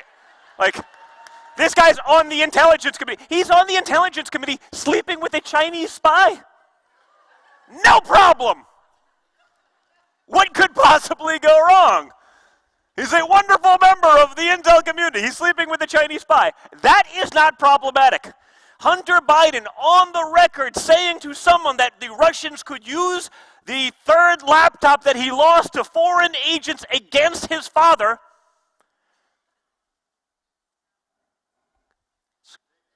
Nothing.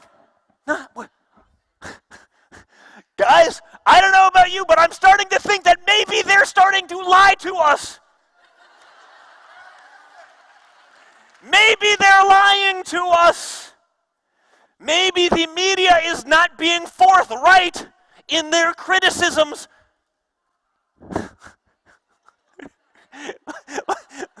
I don't know. I don't know what could lead me to believe that statement. What could lead us to these conclusions other than 5 years of hypocrisy, and probably much longer? It just got particularly bad under Trump, right? Because he was particularly successful, right? We're talking about Afghanistan for the last half hour. What about the crisis at the border, right? So Obama built the cages for the kids and put kids in them. No problem. Trump does it meaning doesn't do anything. He continues that policy and then mitigated the flow, right? So the numbers were much less.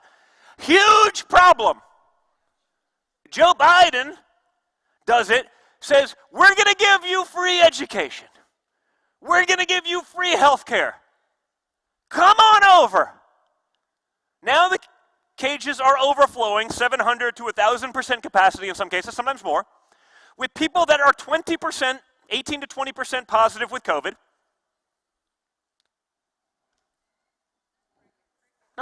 It's strange. I mean, they're putting out the numbers. I'm sure they're covering up a lot of it, but they're putting out the numbers, so we know it's much worse. Where's the outrage, folks? I was told there was to be outrage. Nothing, right? Remember, if you're one of those 20% that test positive, you are welcome. No. Come into America. Have fun. Maybe I'm sure they tell them, hey, do your best. Try not to get someone else sick, but, we can't really do anything. We'll put you on planes to fly you everywhere. Remember, they're putting them on planes and buses to fly them wherever they'd like to go. I'd like a vacation in Hawaii, but they won't fly me there. If you're an illegal immigrant with COVID, they'll probably fly you anywhere. Right? How about this? How about if you're an American citizen trapped behind a terrorist regime in Afghanistan, they want you to pay for your airfare. They won't rescue Americans. Illegals? What can we write? What check can we write? Because they're looking for voters, right? Because remember, if you come over the southern border from Mexico, you don't actually need amnesty in most cases. But if you're a refugee from Cuba where they were shooting at people in the streets 3 weeks ago, you are not to come here. Wow, that's weird. They actually need amnesty. They didn't just check a box because that's how to get in. You just want the free stuff. They actually they're being shot at in the streets. What's the difference, I wonder? Could it be, and I'm just spitballing here, folks, could the difference be that maybe the people of Cuba have experienced socialism and communism and realized that it won't work and therefore won't blindly vote for Democrats?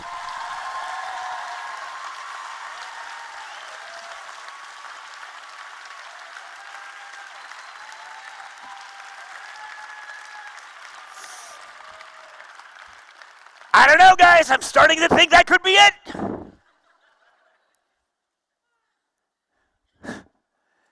So this is where we find ourselves, folks. And this is why, despite all the doom and gloom, and I could probably go on for another 3 hours, because it is that bad. It is that incompetent. It is that so poorly thought out that honestly, any of these people in the White House that are making decisions, if they know about it, they should resign. If they didn't do anything about it, they should resign. And the people in the military should be thrown out.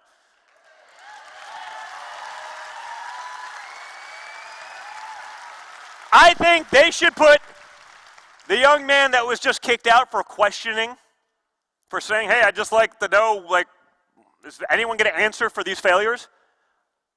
Maybe they put that guy in charge and get rid of the generals.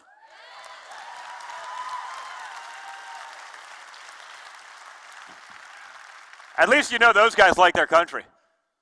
The generals, they've gotten far too concerned, following the rest of the leftist masses in universities and elsewhere, teaching that nonsense. So, despite all the doom and gloom, guys, I look at a room like this, I see young people engaged, into it, understanding what's actually going on. And that's why you guys are our last line of defense. That's why what Chris is doing with the Texas Youth Summit, I mean, it's so important, because we can't abandon our children and hope to pick them up when they're in their 30s and actually get them to see the light.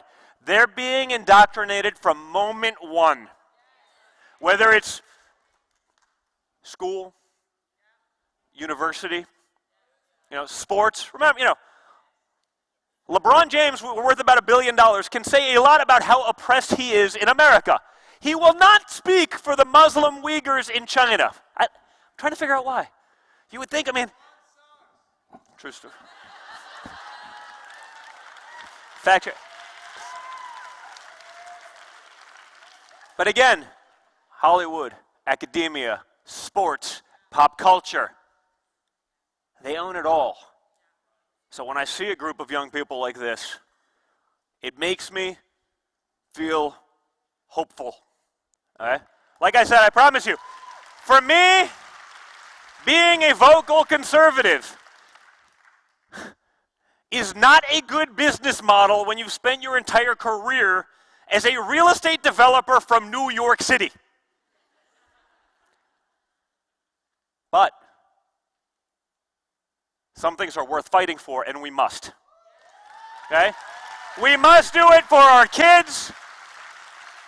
We must do it for our country. We must do it for our Constitution. We must do it for our freedoms, or they will not exist in the near future. And make no mistake, guys, that's their plan. If you think and look at their actions and assume that they're doing these things to do anything other than break your mind, body, and spirit, you have not been watching hard enough. So guys, thank you so much. Stay in the game. Stay in the fight. It is worth it. All right? Thank you, guys. Thank you.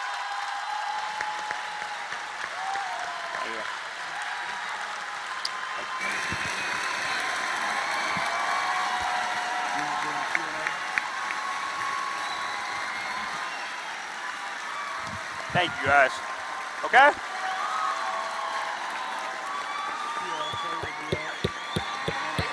Thank you. Thank you, guys. Well, wasn't that great? Well, wasn't that just wonderful? Can y'all hear me? Perfect. That was wonderful. And I knew Donald Trump was funny, but now I know it runs in the family. I just love all of them. Well, that was fantastic. Are y'all having fun? That doesn't sound like y'all are having fun. Are y'all having fun? I'm having fun too. It's been such a fun night. These are just such amazing speakers. Well, Pastor Jerry Chaddock is the pastor of this church, and he graciously let us all be here today and opened up his church. And I know something that is very common these days is that churches are afraid to stand up for what is right. And so I know it is a beautiful thing when a pastor has an open heart to allow something important like this to happen. So I would like to introduce Pastor Jerry Chaddock.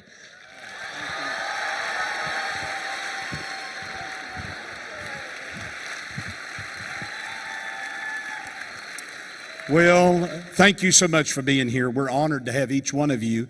And I want to speak to you for just a moment about something that's not very popular, but it is something that is so essential and it is so necessary.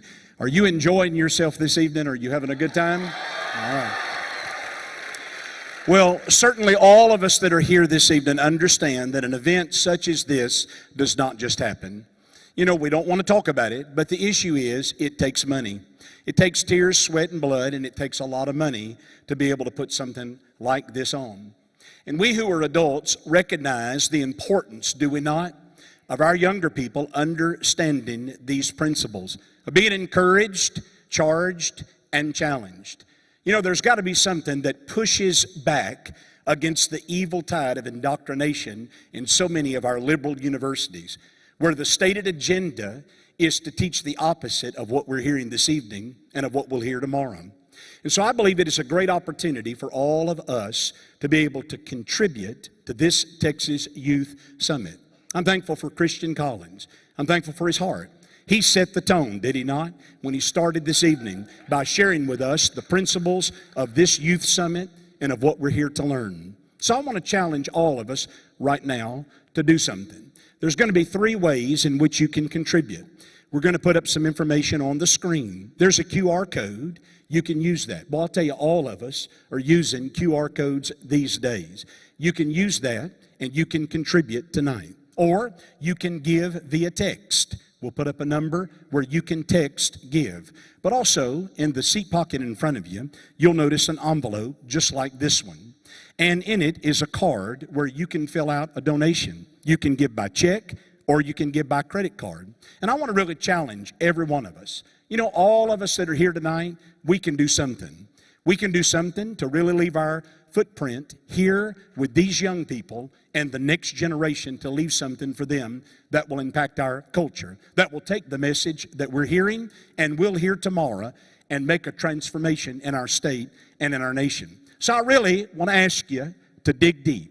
Boy, I mean, if you'd like to give some money in this envelope, you can fill that out, put some money in there. You can leave credit card information. You can leave a check. And here's what we'll do for all of us that are giving money via this envelope. Hold on to it, and when we dismiss tonight, in our foyer at the check-in table where you all began, if you'll go to that table, turn this in, it would be greatly appreciated. Or you can give via text or the QR code. But what I'd like to challenge all of us to do, hey, if you're like me, my teenage children have more money than I have. Can I hear an amen from anyone? So I want to challenge all of us. Would you really strongly consider doing something? Let me leave it this way. There is bad news, good news, and bad news. The bad news is it takes a whole lot of money for a weekend like this to take place. The good news is every penny is already in. The bad news is it's in our pockets. So somehow tonight, find it in your heart to dig deep and contribute and make a difference. I happen to know just a little of what Christian is thinking about and planning for next year, and it's going to knock your socks off.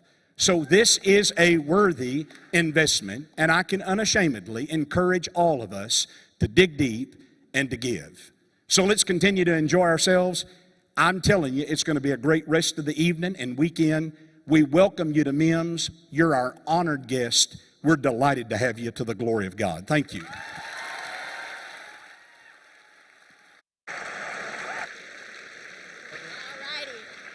Thank you so much, Pastor. Next up, we have Kayleigh McEnany. Very exciting. She is the former White House press secretary for Donald Trump, and she is absolutely wonderful, and she is just so down to earth and such a sweet and kind person behind the scenes as she is up on stage and doing press. So will y'all help me welcome Kayleigh McEnany? People are attacked for their faith, not just me, but Christian men and women across this country. My family and I, we all prayed together. God put me in this place for a purpose and for a reason, like He does with each and every life.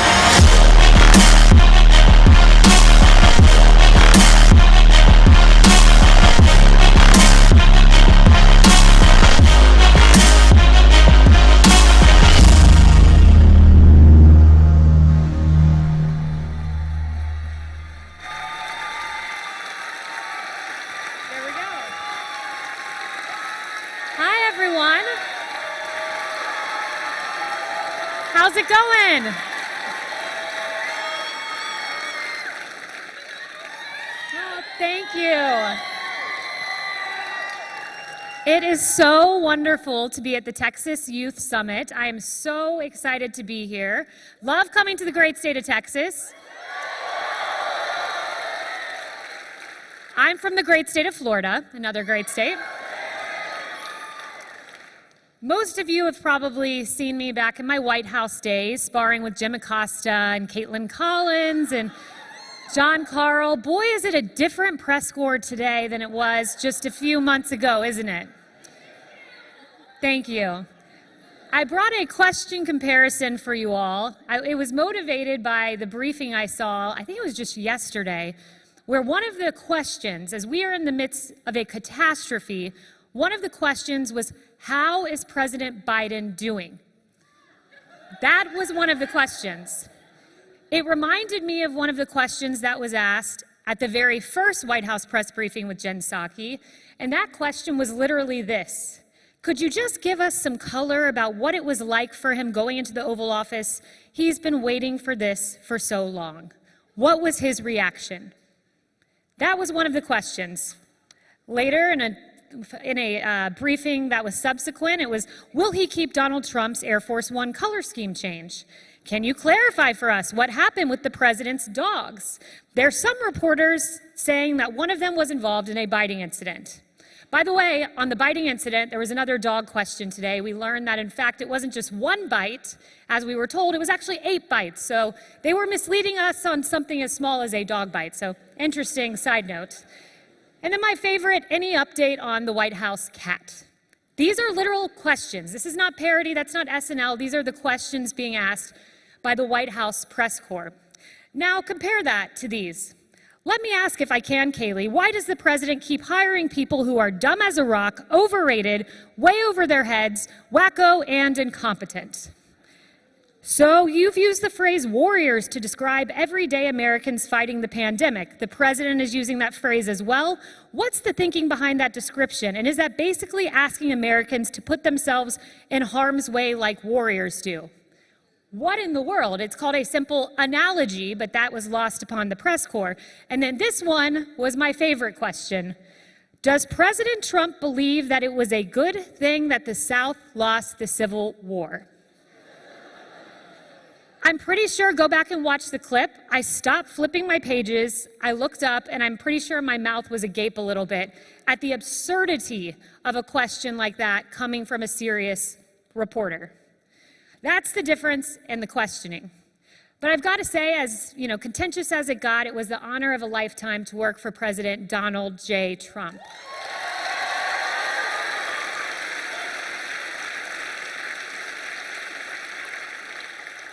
He was an amazing boss, and I will never forget getting the job. COVID-19 had just started. We all locked down across the country, and I was with the campaign at the time, and I had been going with my little daughter, baby Blake, and my mom all across the country, from Iowa to New Hampshire, South Carolina, and then it all stopped. And one day I was riding across a bridge by a beach that we were staying at. It's good to socially distance when you're in Florida because you do have the beach. I will say that is one positive of being in Florida. There are many, but that is one among them. But we were riding along this bridge and I got this call. And when the president calls, it's kind of obvious. An odd set of numbers comes up on your phone. And I said, oh, this is the president. I put a pacifier in my daughter's mouth. Be quiet, Blake, be quiet. And, he'd called me a few times here and there to say good job on a TV appearance or, a news article. So I thought this is just another one of those calls that I'm very honored to get. But this time he said, Kayleigh, I have a question for you. Do you want to be my White House press secretary? And I said, Mr. President, that would be the honor of my lifetime. And he said, Mark, get it done. And I assume by that he meant Mark Meadows, the chief of staff, who did indeed get it done. It was an absolutely breathtaking experience to get the job. It was surreal. I actually used to intern in the White House in the Bush administration. So I remember being at a press briefing and watching Dana Perino stand at the podium and take questions. Dana is wonderful. She's my colleague over at Fox, but to watch her take those questions, I was mesmerized by her, never thinking that 10 years later, I would be the one standing there taking those questions. It was surreal. I was nervous. I thought maybe I wouldn't get to see my daughter as much. She was only a few months old at the time. But President Trump assuaged those nerves when he called me, and the very first call after getting the job, he didn't say, what are you going to do on day one? He didn't ask about work. He asked a question. Is your daughter going to be okay? Is your husband going to be okay? Because he's a boss that cares, and that's something that I learned working for him.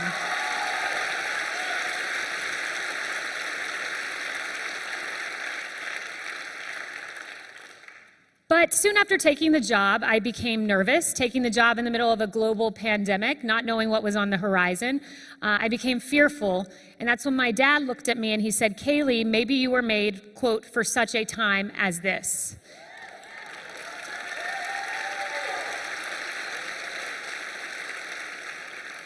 And then, believe it or not, a Democrat commentator at CNN texted me about a few weeks later, "Kayleigh, maybe you were made for such a time as this." It's a message I was meant to hear, and it's a message I think we were all meant to hear, because I believe, as the book of Esther denotes, we are all here for such a time as this, in this place, in this circumstance, for a purpose. Not just me, but all of you as well.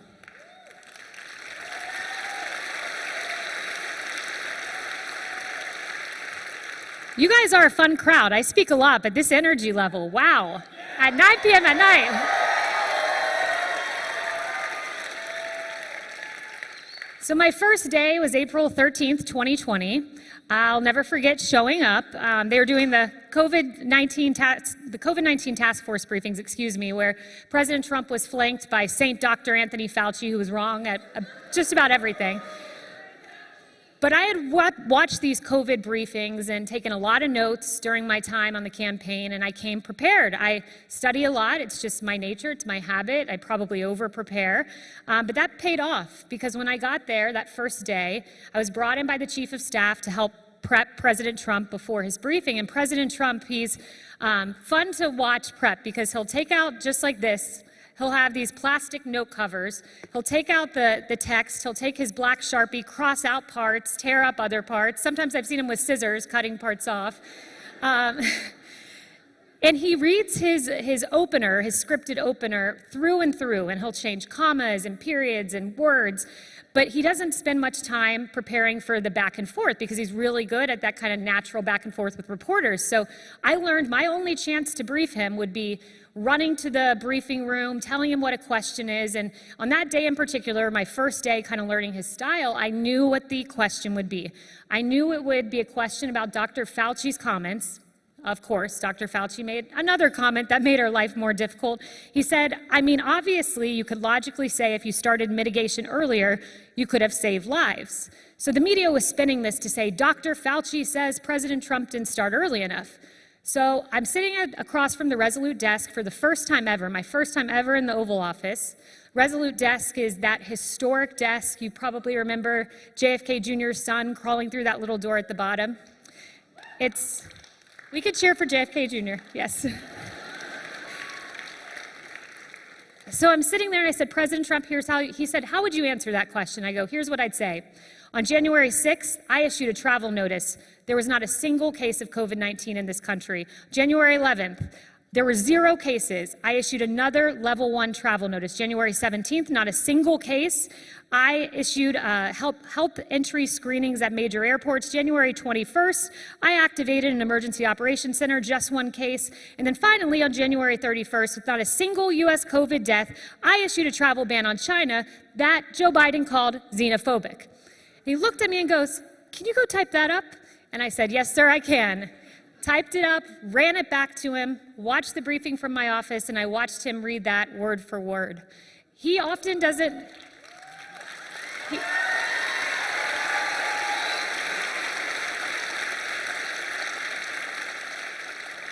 Now, I can tell you why it was such an honor, and I realized it then, that he actually read that word for word, is that everything President Trump says, he's not instructed to call on reporters. Like Joe Biden said yesterday, I was instructed to call on you. No, no, no, no, no. President Trump, what he says are his thoughts. He's the leader. He's not instructed to do anything. So when he reads something that you wrote, even if it's a sentence or two, that's a real honor, because he very rarely does that, because no one instructs President Donald Trump to do anything. He instructs the staff as to what to do.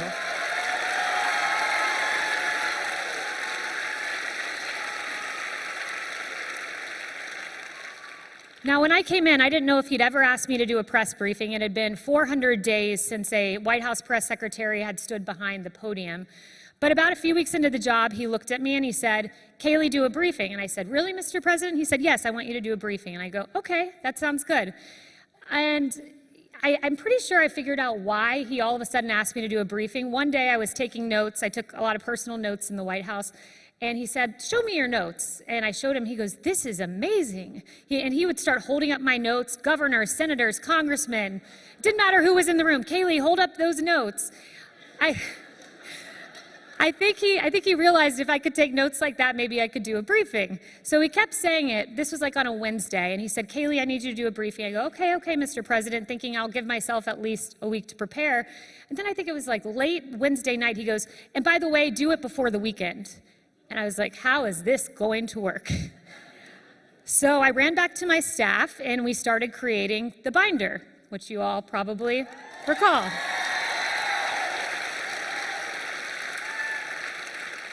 It was a little thicker than this binder, it had a lot of tabs on it, and CNN, one day they got a picture of my tabs, and it was really funny. CNN had an article, and it was entitled, Decoding the Mysteries of Kayleigh McEnany's Briefing Book.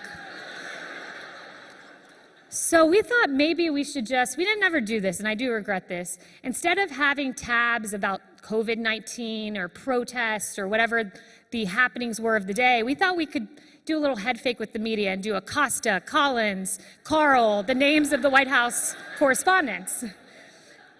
We never did it. A little bit of a regret of mine, but that's okay. We'll do it maybe the next time if there's ever a next time.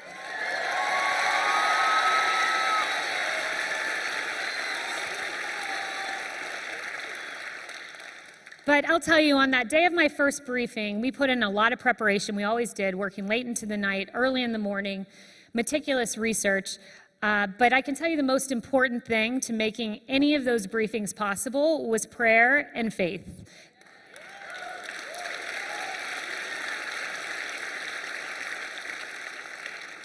The morning of my first briefing, I woke up, I listened to a Joyce Meyer sermon about having faith over fear.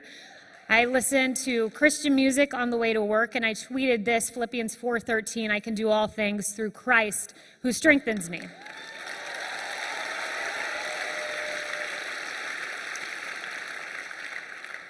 But all of that preparation, it didn't, I guess I should say, kind of calm my emotions, because at 2 p.m. when I was supposed to do the briefing, I literally called my mom and dad and was almost in tears.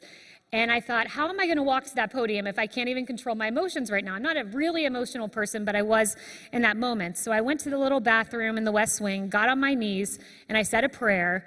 And I had many texts from Christian men and women come in that got me through that fear and that anxiety. One of them from Sarah Sanders, my predecessor. She is amazing.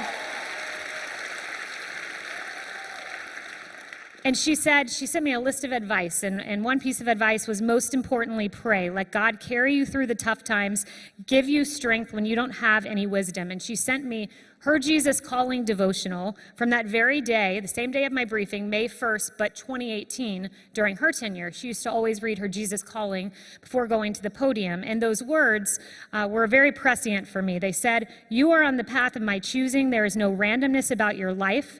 As you give yourself more and more to a life of constant communion with me, you will find that you simply have no time to worry. And I had no time to worry. I went to the podium.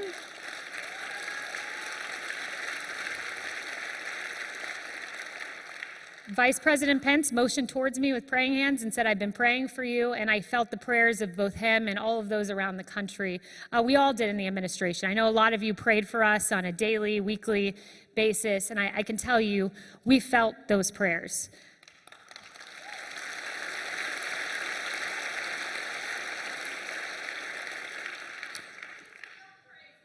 Thank you.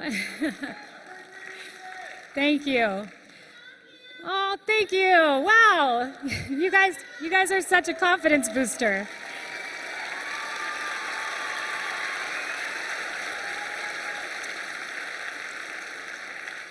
But my dad, before I ever took the job, he said to me, Kayleigh, you need to come up with a motto for your office. And I thought, okay, that's a good idea. And the motto I came up with was offense only.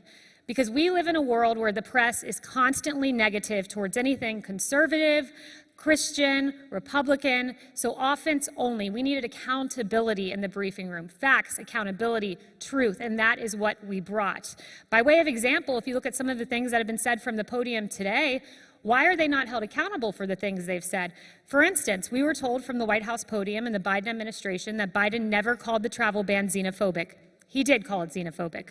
We were told that the border is not a crisis. The border is a crisis.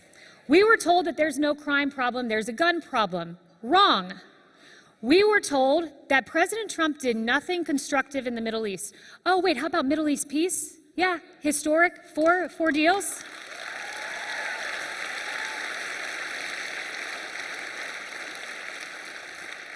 We were told Republicans wanted to fund the police. That was given 3 Pinocchios. At least one fact checker held that claim accountable. And we were told that Republican legislators, voter integrity laws like voter ID, were the greatest threat to the democracy since the Civil War. And what do you hear from the media? Crickets. This is why we must be on offense only, which is exactly what we did.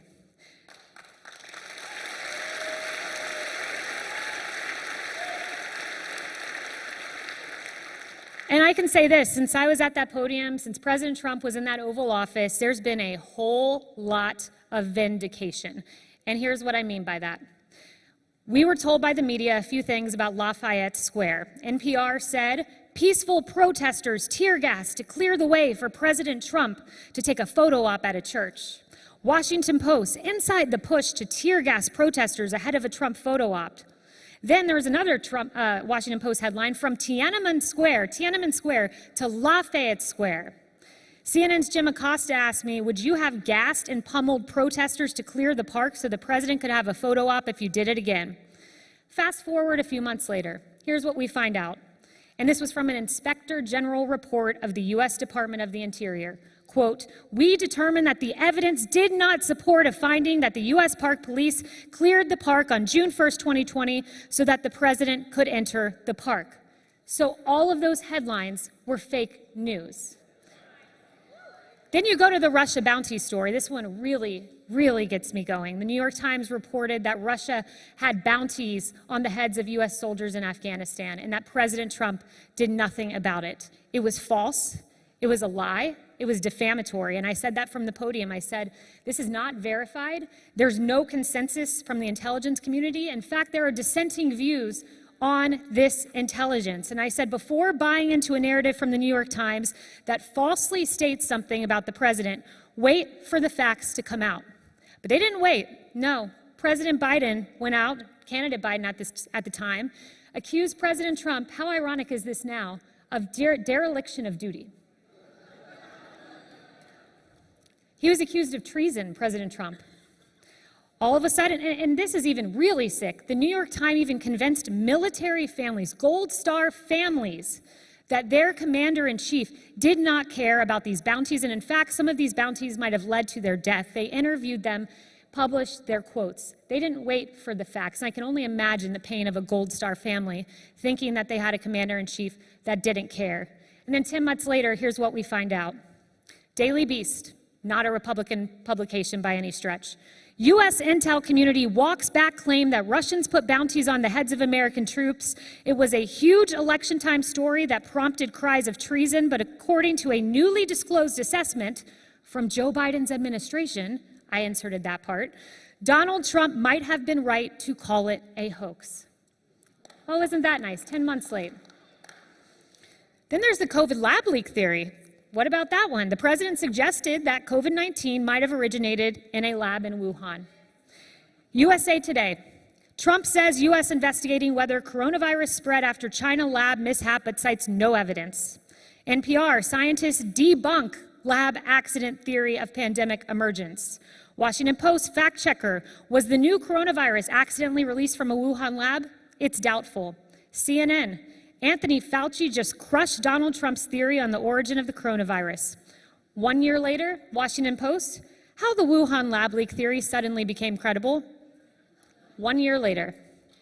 And then there's the Hunter Biden story.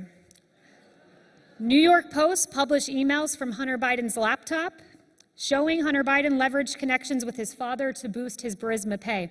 And this time it wasn't just big media that covered it up, it was big tech too, that removed the New York Post from Twitter, removed me from Twitter as well, simply for sharing this story. NBC says it's unverified, a conspiracy deluge. Washington Post said the laptop could be fake. And then you had CNN, U.S. authorities investigating if recently published emails are tied to Russian disinformation effort against Biden. Russia, Russia, Russia. But months later, we find out, one, Hunter was under federal investigation into his business activity in China, and Hunter Biden now admits that the laptop certainly could be his. You think? The laptop with all of your pictures, your emails, your text to your father on it? Yeah, I would think so, Hunter. But all of that, again, months later. If you're sensing a trend here, you're correct. The lies that the press doubled down on, now exposed. And the lies that we were telling lies from the Trump administration. They said, no, they weren't lies, they were truth. And all of these stories have been categorically debunked.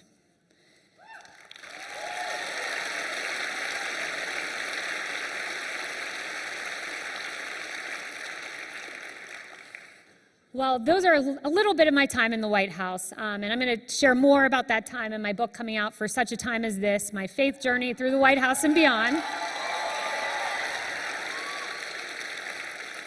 It's out in December, but it's currently on Amazon if you want to pre-order it. I put a lot of heart into it, but as we conclude, I want to just have a serious discussion, because I had a young woman look at me a few months ago after a speech and say, I'm feeling discouraged. What would you say to someone like me? President Trump's not there. Republicans don't have majorities in Congress. And I told her, don't lose heart. Let's look at the facts. Let's look at the facts that are out there. And these are the facts. Axios, January of this year, for the first time ever, fewer than half of all Americans, first time ever, fewer than half of all Americans trust traditional media. Fewer than half. In fact, 56% of Americans agree with the statement that journalists and reporters are purposely trying to mislead people by saying things they know to be false. In other words, the American people are smart. They're waking up, and they see exactly what the liberal media does.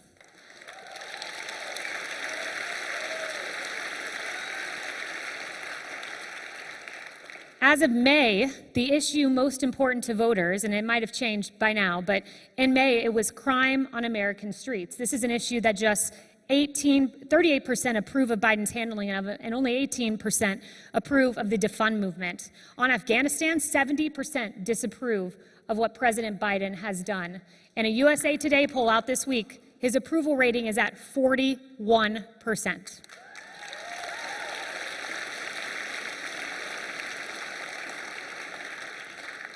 And so what can you do? If you're a conservative, you're a Christian, be bold in your faith. Be bold in your viewpoint. Speak up. One of my heroes is the great late Rush Limbaugh. He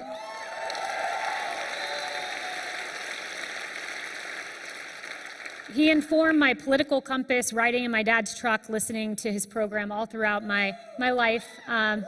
In my church, a Bible-based church, Jesus Christ-loving church, inform my moral compass, and be bold on those principles, be bold on those stances. We need conservatives to speak out and to share their viewpoints. And I know you all will, because we are at a crossroads. Our elections, as Republicans try to get voter identification, a very simple principle the majority of Americans agree with, as they try to pass those kinds of laws, you have people like Joe Biden saying the Georgia voting legislation is Jim Crow 2.0. Jim Crow 2.0. He got 3 Pinocchios on that. So what did he do? He elevated his rhetoric. And he said it's the greatest threat to democracy since the Civil War. That's obviously not true. Our police officers, they're under attack, seems like on a daily basis. The vast majority of our police officers are amazing, good, hardworking people.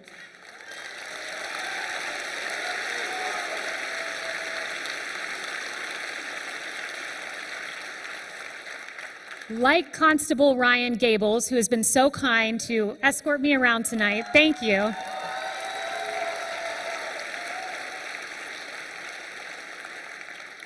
Amazing police officers like this deserve our respect. And when I rode through the streets of DC and saw ACAB spray painted on walls, all cops are, and I can't repeat that word, certainly not in a church, we're at a real tipping point, especially as the victims of defunding police are small, innocent, beautiful little babies that have been tragically killed, like Legend Taliaferro, a young boy who lost his life while sleeping in his bed because of crime in the streets. We have to stand up for these little boys and little girls that are the victims of defund the police.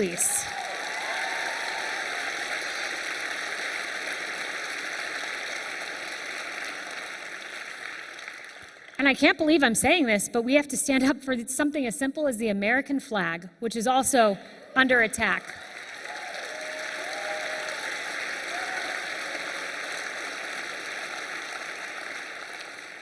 A New York Times editorial board member said she was disturbed to see American flags in the streets. Macy Gray said it was tattered, divisive, and incorrect. BLM Utah said it was a symbol of hatred. The U.S. Olympic Committee is making plans to redesign it for its logo. Chelsea Wolfe, an alternate in the Olympics, said that she dreamed of winning a medal so she could, quote, burn a U.S. flag on the podium. You know, most athletes want that beautiful American flag hanging over their shoulders, not burning it on a podium. And then there's the video of a little boy pulling flags out of a yard as his mother just stood by and watched. We have to stand up for the American flag. And I'll end by talking about something that I know is on a lot of our hearts, and it's what's been going on in Afghanistan this week. I could tell you I talked to a lot of folks in the intel community this week, generals who were on the calls with President Trump when he talked to the head of the Taliban, and they said he made it clear in graphic terms what would happen to the Taliban if they harmed an American soldier. And for 18 months, we did not lose one American service member in Afghanistan.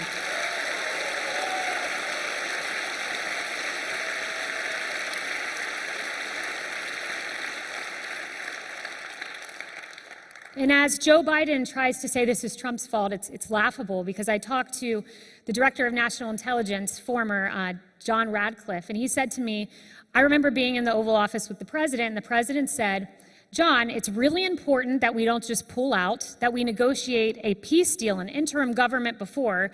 If we don't do that, John, how quickly will Afghanistan fall to the Taliban? John Radcliffe said, sir, it would fall very quickly. And the president said, you're exactly right. It would fall in 2 days if we did not negotiate a deal for an incoming government. It's why we must do that. And he repeated over and over again, it will fall in 2 days if we don't do this. President Trump would have done that. Joe Biden did not.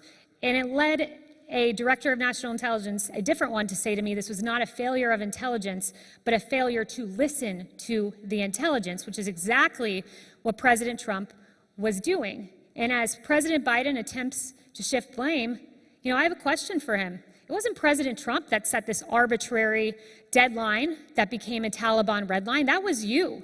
It wasn't President Trump that turned off the lights at Bagram Air Base, not telling the Afghan government. That was you. It wasn't President Trump that effectively gave a kill list, a list of Americans and Afghan allies to the Taliban. No, that was you. It wasn't President Trump who said, I have a brilliant idea. Let's take out the military before the civilians. No, Joe, that was you. And America can see that. America knows it. And words matter too. What's so sad to me are the words that have been used leading up to this moment, where in that interview with George Stephanopoulos about a week ago, Joe Biden said, no one's being killed right now. Then George followed up with, what about the Afghan men and women that were hanging from airplanes? And several of them did die. And he said, well, that was 4 or 5 days ago. These callous words. And now the rhetoric has changed to, I will hunt you down, in the wake of 13 service members dying. But I will hunt you down should have been the rhetoric from day one.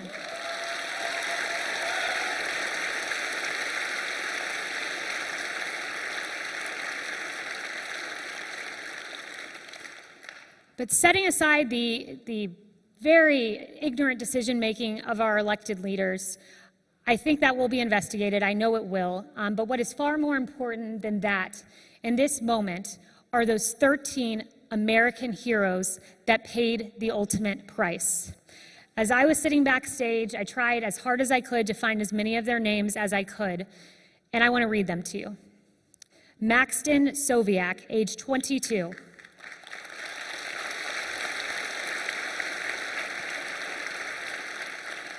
He was a Navy hospital corpsman from Berlin Heights, Ohio. Kareem Nakui, 20 years old, a Marine from Norco, California.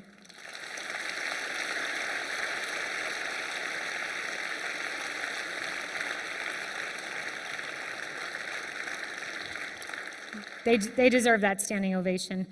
The day before he passed away, he sent his father a video of him handing candy to a little Afghan child at the Kabul airport. David Lee Espinoza, 20 years old.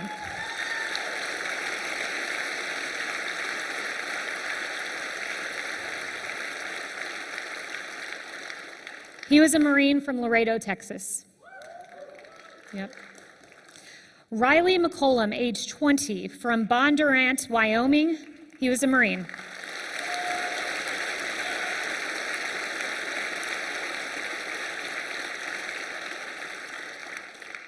He was a newlywed, and his child will be here in 3 weeks. Jared Schmidt, age 20, St. Charles County, Missouri. He was a Marine, and his dad found out at 2:40 a.m. that his son was gone.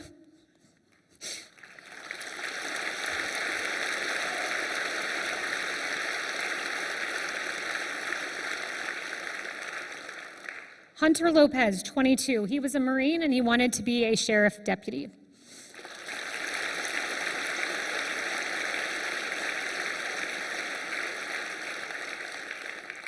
Dagan Page, age 23, from Omaha, Nebraska.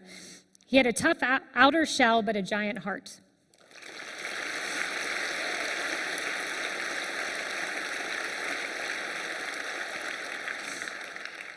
Darren Taylor Hoover, he was 31, from Midvale, Utah. His dad said he did what he loved, he was leading his men, and he was with them to the end.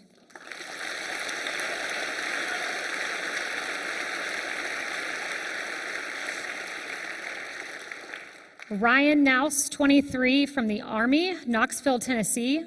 He was a devout Christian, and his grandfather said, quote, "He was a believer, so we will see him again in God's heaven."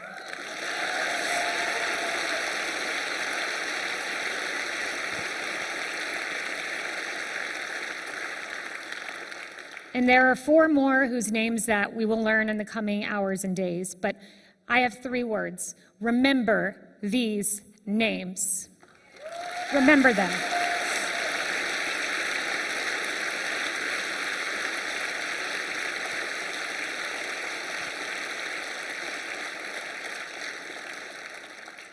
Because I can tell you this, far more than anything I was called to do, or really many of us were called to do, I can tell you, above all, these men were called for such a time as this, and they lived up to their calling. They are heroes. They paid the ultimate price. And let's end by honoring them, and each one of us this weekend say a prayer for their families, because they are now Gold Star families.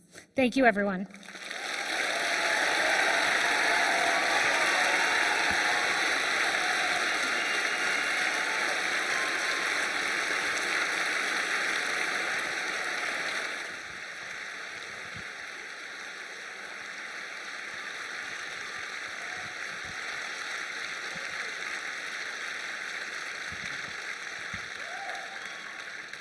Give it up for Kayleigh one more time.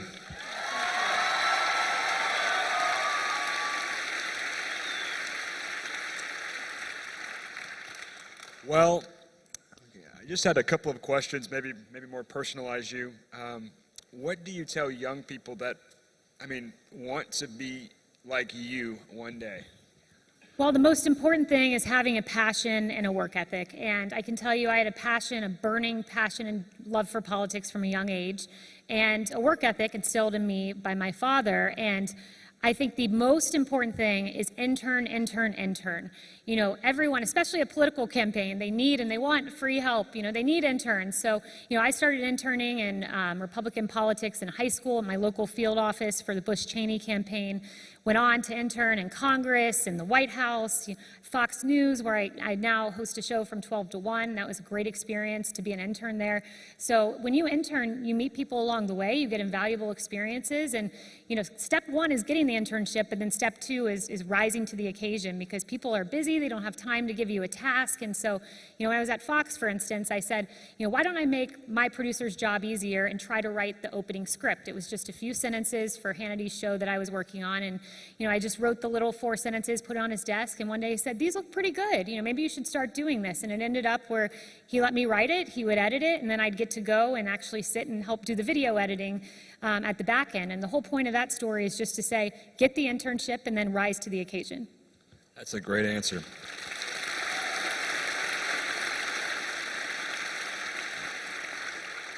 I think Kayleigh is probably one of the most famous and favorite press secretaries ever. Do you agree?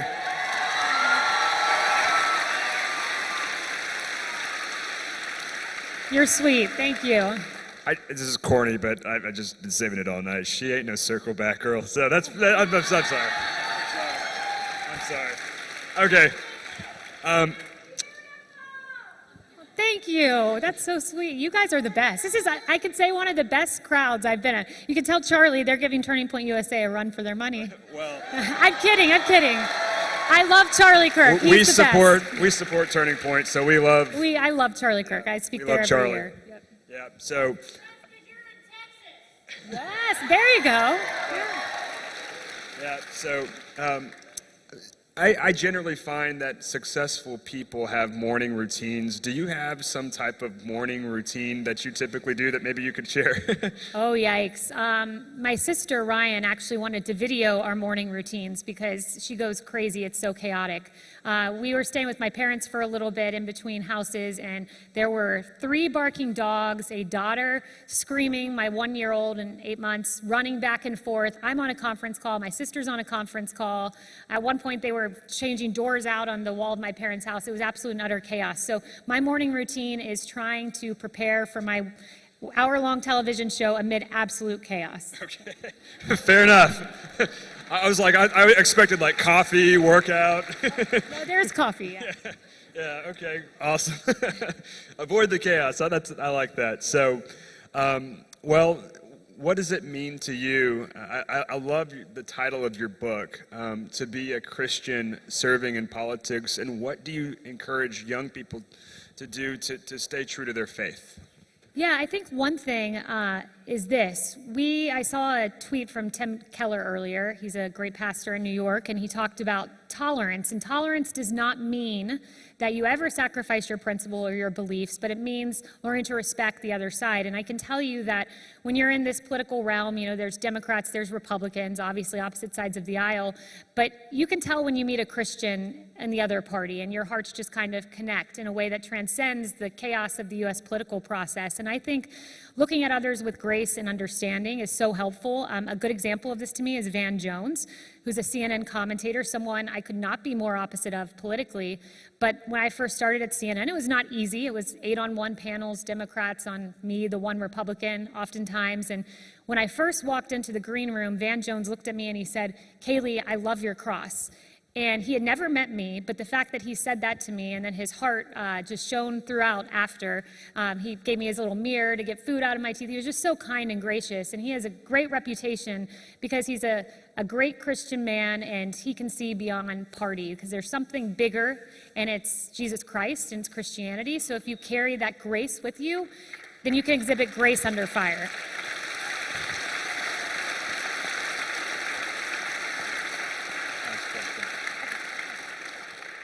Kayleigh, I obviously don't know your husband, but I see the pictures. You have a beautiful family. What do you tell young women here about finding the right mate, life partner, husband, and maybe share a little bit of your story if you're comfortable? So. Yeah, we met on Twitter, so okay. There's that. Yeah, so Twitter was good for one thing. They might have banned me with the Hunter Biden story, but I guess I got to give them a break because I met Sean on there. I basically was living in New York City and wasn't very much aligned with many of the people I was meeting. And I saw this guy in camo who played for the Mets, and I was like, whoa, that looks like more like my dad, wearing camo. And so I reached out to him, and I sent him a message, and we met and had a great dinner and hit it off, and we ended up getting married. And then, I joined the what? Oh, well, he was with the Mets at the time, but... we ended up getting married. I joined the Trump campaign, and I thought, what better time to have a child than after having accepted this job as National Press Secretary. But I tell you all of this just to say, if you have that desire in your heart to be a wife or a mother, it's there for a reason. But you can also be a career person. I never gave up my career, but I did, as much as I pursued my career, I pursued the idea of finding a Christian mate. I pursued the idea of being a mother alongside one another. And, don't give up that desire in your heart. I know it may seem impossible. It seemed impossible for me to find the right time to have a child, but I can tell you it's, in the context of a marriage, it's always the right time. And a pregnancy always ends up great, no matter what, because it ends in a little beautiful baby, in my case, like baby Blake. So pursue those dreams, and if you have that desire, it's there for a reason, I promise you. I love that. She said you could have the best of both worlds, women, so that's awesome. Go do it. All right, well, Kayleigh, let's give it up for Kayleigh McEnany Thank you. one more time. Thank you, guys.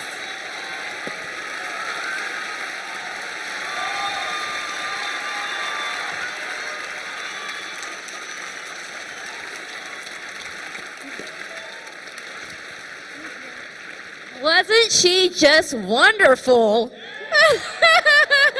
I know, she was absolutely wonderful, and I learned so many things. And I think a big takeaway that we've all probably heard this night is about having faith in God.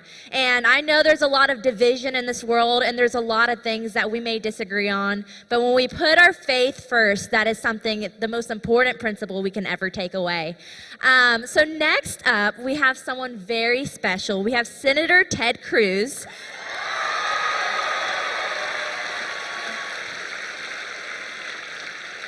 It's very exciting. I love Senator Ted Cruz. He is absolutely wonderful, and he always stands for what he believes in, so if you'll help me welcome him in now. People are fed up with politicians who don't listen to them, fed up with a corrupt system that benefits the elites instead of working men and women.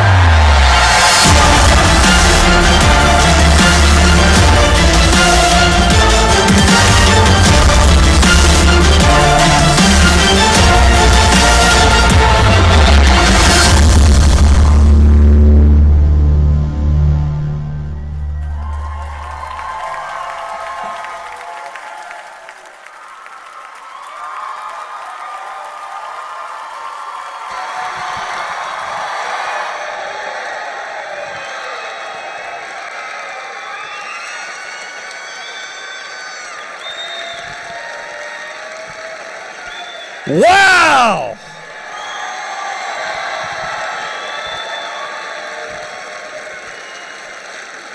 God bless Texas.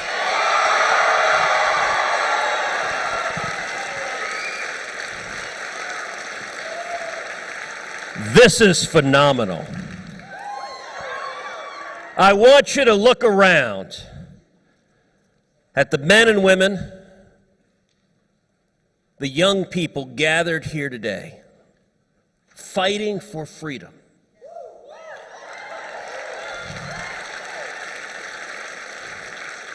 And I want you to realize that right now there's a CNN producer terrified and twitching. How can this be? I'm inspired.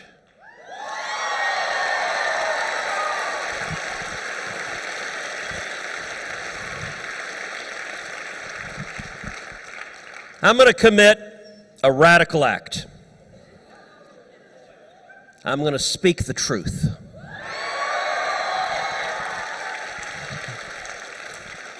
America is great.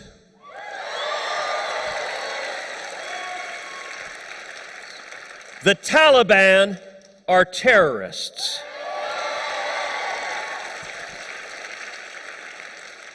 Christopher Columbus discovering the New World was a good thing. Our founding fathers were extraordinary patriots.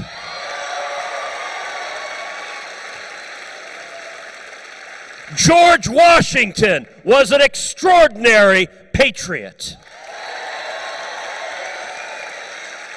Thomas Jefferson was an extraordinary patriot.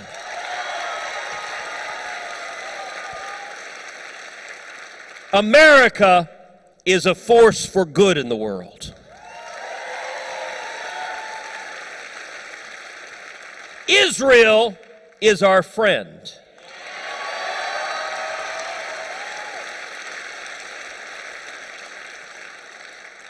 Police officers protect us and keep us safe.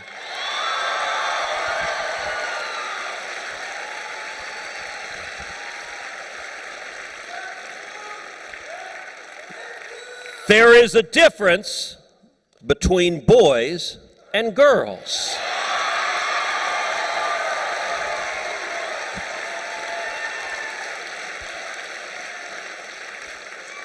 And the Wuhan virus came from Wuhan.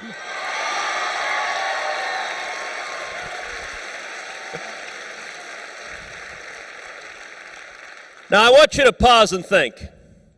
5 years ago, any one of those statements would have been so obviously true, so indisputably true that nobody would have blinked. They'd have looked at you and said, duh.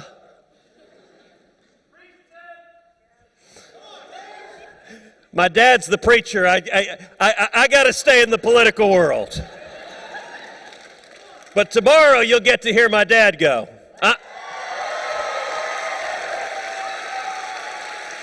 And my cousin Audrey. I'm the quiet, soft-spoken one in the family.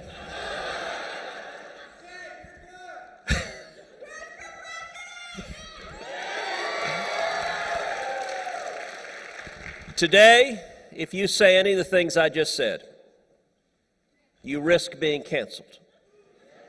You risk being fired. You risk being banned from social media. This is nuts. This doesn't make any sense. But I want to tell you two things tonight, two very simple things. Number one, America is in crisis. But number two, I am here with a word of hope and optimism and encouragement because revival is coming.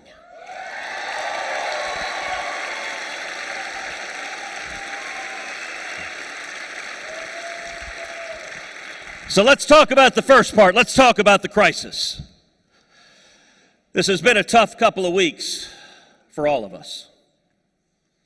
Yesterday, we saw 2 tragic suicide bombings. 13 servicemen murdered. 11 Marines.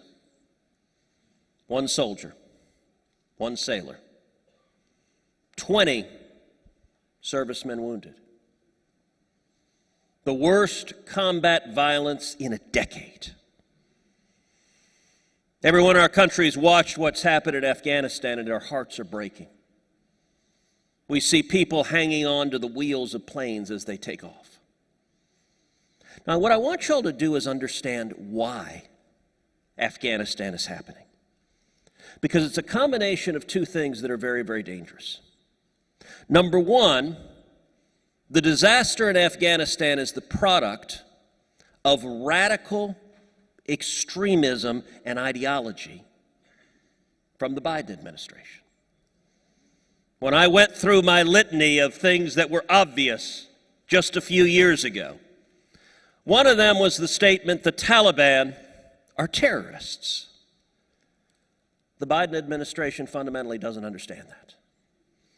A few days ago, I was on a conference call with the Secretary of State, the Secretary of Defense, and the Chairman of the Joint Chiefs of Staff. They were describing the steps that they believe the Taliban needs to take to be welcomed into the community of civilized nations.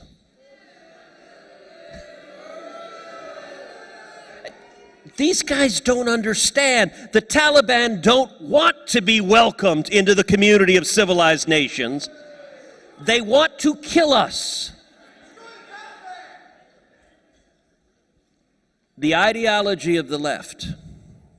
Over and over again, they believe weakness keeps them safe. History teaches us weakness is provocative. That when you deal with bullies and tyrants and terrorists and you show them weakness, you end up with more violence. You end up with more murder, more attacks. And the problem is that ideological extremism in the Biden administration is combined with manifest incompetence. Look, let's be honest, these guys can't find their rear ends with both hands. So, they're withdrawing from Afghanistan. Listen, I think coming home from Afghanistan as a larger strategic matter makes sense. I think war should have an end. But there's a right way and a wrong way to do it. And apparently in the course of the planning, as they were planning about how to come home, nobody stopped and said, well, do you think we should evacuate all the Americans who were there? By all appearances, there was no plan to evacuate the thousands of Americans left behind. There was little or no plan to evacuate the Afghans, who for 20 years had been helping the U.S. military. There were two decisions in particular in Afghanistan that are worth focusing on because they're both utterly inexplicable. Number one was the decision to abandon Bagram Airfield. Now, Bagram Airfield is a secure military base built and paid for by American taxpayer dollars. The men and women here, you paid for it. Over $1 billion in Bagram. I've been in Bagram. Secure base, secure perimeter, 2 world-class runways. We built it, we stocked it, we provided it, and a month ago, the Biden administration abandoned it. And they did so in the dead of night. Literally one night, everyone went to bed, they woke up, the Afghans looked around and said, hey, wait, where are the Americans? And we were just gone. Now, today the Taliban controls Bagram. Do you think maybe it might have helped to have 2 secure airstrips before we completed the evacuation? I mean, this is not rocket science, but this is where the extreme ideology and the incompetence come together. When you think, gosh, the Taliban are really just nice guys, and it's really important to them that when they go to the United Nations, that the cool kids want to hang out with them. This is the naivete of people stuck in a university faculty lounge that don't understand the mindset of radical theocratic terrorists. The suicide bombings yesterday are a direct result of that. Had we kept Bagram and carried out the evacuation from Bagram, there is a very good possibility yesterday's attack would not have happened, or if it had happened, it would not have been nearly as severe. Because Bagram was a secure military base built to defend hostile attacks, and by shutting it down, we're running the evacuation out of a major urban airport surrounded by and controlled by the Taliban. There's a second decision that frankly is even more inexplicable. And it's been reported yesterday, the Biden administration is yet to definitively confirm it, but it's been reported that the Biden administration shared with the Taliban a list of American citizens and a list of Afghans that we wanted to evacuate. Now, I got to say, if that's true, that is utterly chilling. Particularly for those Afghans. There is a very real possibility that list will function as a hit list. That we have just identified the Afghans who were most helpful to us, which is information the Taliban is very, very interested in. That combination, radical ideology and incompetence, we see it in Afghanistan, but we also see it at home. The border crisis that is playing out on our southern border. It's the exact same combination. Ideology. This administration has handed the policy agenda over to the radicals in the party, to the Bernie Sanders and the Elizabeth Warrens and the AOCs. When it comes to the border, we have an open border right now. Over 1 million people have come illegally into this country in the 7 months since Joe Biden has been president. It's the worst I've ever seen. Several months ago, I brought 19 senators down to the border to see firsthand what was happening in the Rio Grande Valley. You know, the Biden administration had shut down the detention facilities. They wouldn't allow the press in. They didn't want pictures because their strategy is cover it up. It's such a disaster, they don't want anyone to know. By the way, the Trump administration let the press in. The Obama administration let the press in. The Clinton administration let the press in. The Bush administration let the press in. The Biden administration, nope, nothing to see here. So I showed up with 19 senators. We went into the tent city in Donna, Texas. We saw the Biden cages. You know, for 4 years we heard on the press over and over again, kids in cages, kids in cages. What the press never told you is Barack Obama built the cages. And under Joe Biden, the cages are bigger and they're more full than they've ever been. And I'll tell you what we saw in Donna was we saw cage after cage after cage filled with little boys and little girls packed in on top of each other. Crammed in as close as they could be. The rate of COVID positivity was over 10%. And so many of these children, you know, the left, when they talk about immigration, they like to say, we are so compassionate. We want to let people in. Let me tell you something. It is not compassionate to have a single child in the care and custody of human traffickers.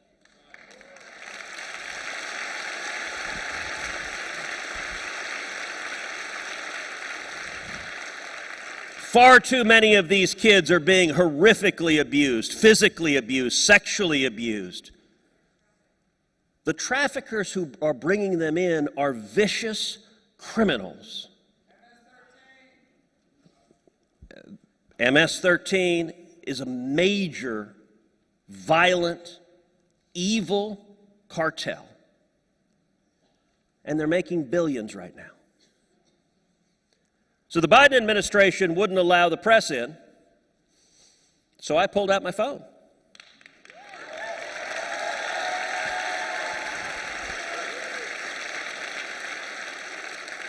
And I simply began taking photographs and video because the American people, I thought, deserved to see what was going on there.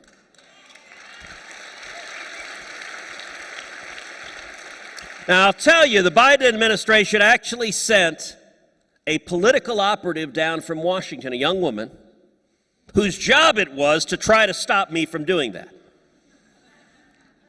And so she jumped in front of my camera. She was saying, please respect these people. I said, ma'am, you respect these people.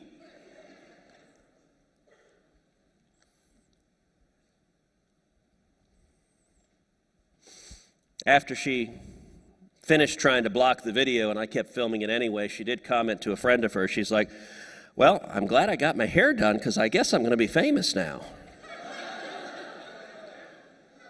And I was sitting there thinking, look, I didn't film you. You jumped in front of my camera. We're seeing trillions of dollars being spent in Washington. We're seeing trillions in new taxes coming from Washington.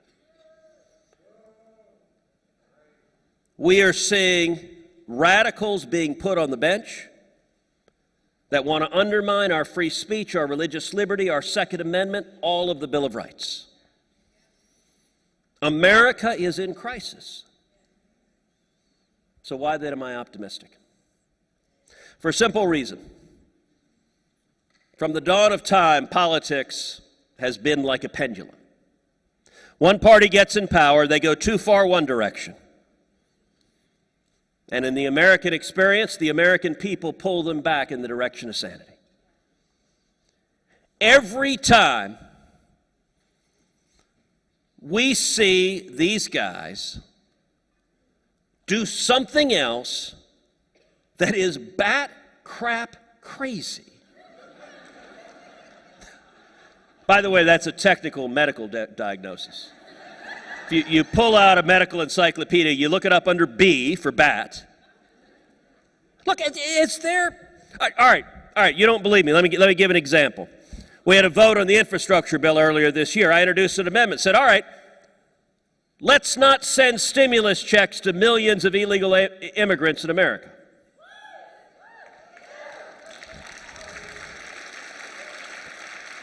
If you came here illegally, the government shouldn't reward you by giving you a check.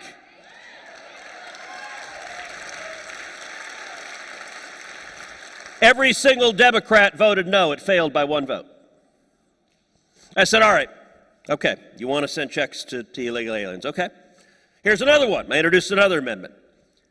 Let's not send stimulus checks to criminals in jail.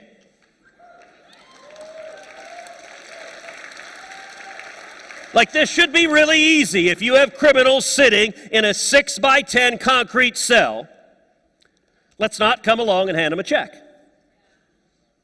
Every single Democrat voted no.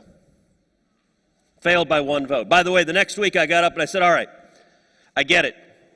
You want to send money to criminals. Maybe we could agree on a smaller subset. So I introduced a different piece of legislation. I said, how about this? Murderers. Can we agree if you are convicted of homicide and currently incarcerated, we're not going to send you a check? Nope, Democrats objected. I said, all right, let's try again. How about this? Rapists. If you've committed a sexual assault, can't we say, let's not reward those creeps? Democrats objected. I tried one more time. I said, all right, let's go for the worst of the worst. Child molesters. The ninth circle of hell. Can't we all agree? Let's not send people convicted of child molestation checks from the American taxpayers. Nope, Democrats objected. As I said, the medical dictionary defines that as bat, crap, crazy. How do you explain it any other way? But here's the good news. Every time that happens, people across the country are opening their eyes and saying, what? What are you talking about? Look, last election, Joe Biden ran as this moderate, middle-of-the-road, nice old grandfather, not going to have any mean and scary tweets, just going to go back nicely to the way things were yesterday. Oh, I'm sorry, I fell asleep. And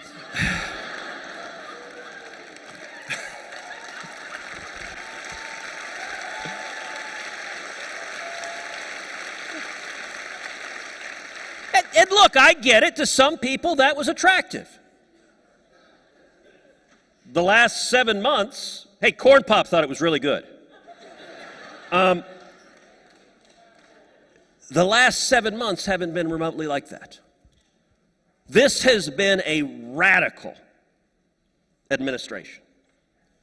You know, 5 years ago, socialism was this fringe view out on the edge. There was Bernie Sanders, the kind of crazy lone socialist in the Senate.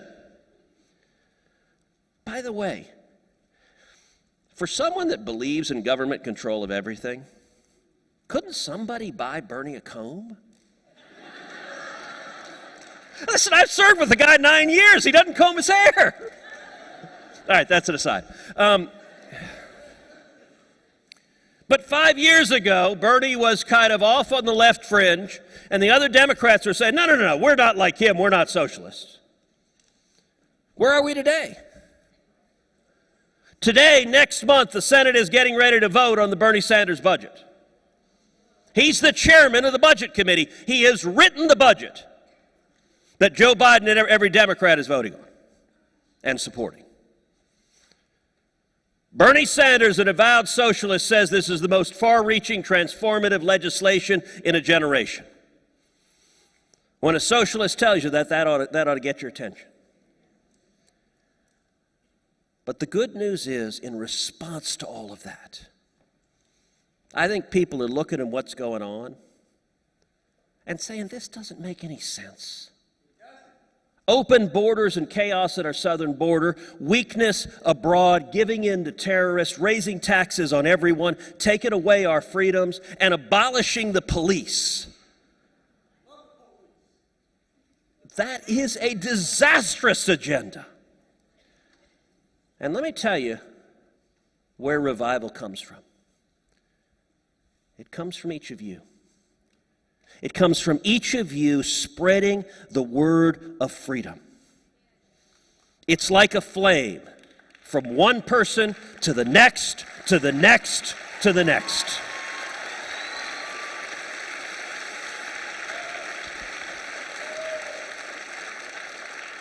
Now listen, it's easy to feel, because you're young, I don't have a voice.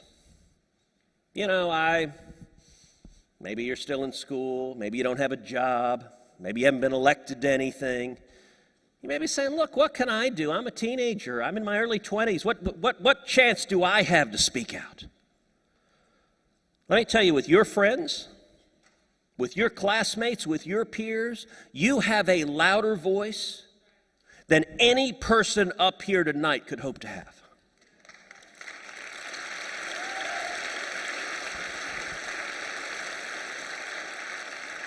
And every one of you has a platform. So what I would say is explain, why does freedom matter to you? You know, you look at, are there any Star Wars fans here? All right, good. It's a pretty geeky crowd. I'm right at home. Listen, the modern left, they're the empire. They are Palpatine and Vader. True story, Biden is older than Palpatine.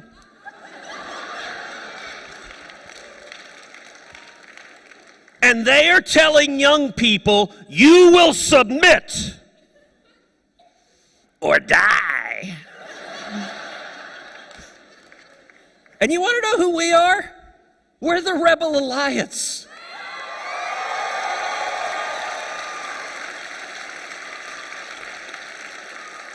We're fighting over these bloody stormtroopers and their stupid white... By the way, why do they wear armor when every blaster just kills them? What's the point of the armor? Have you ever noticed? It's like, okay, why wear it then? If you wore pajamas, the blaster would kill you just as well. But when you're talking to young people, look, when it comes to free speech, what does the left say? You must believe what we say, or else. Listen, the beauty of believing in free speech, you can say whatever you want. If it's smart, great. If it's stupid, well, I'm sorry, we'll say it's stupid and we'll have a conversation.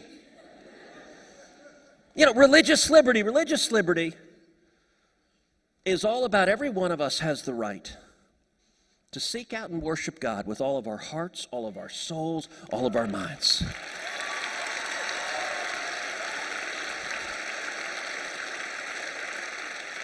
To live according to our faith, to live according to our conscience. Government can't tell us, I'm sorry, you don't get to believe that. You know, the Second Amendment,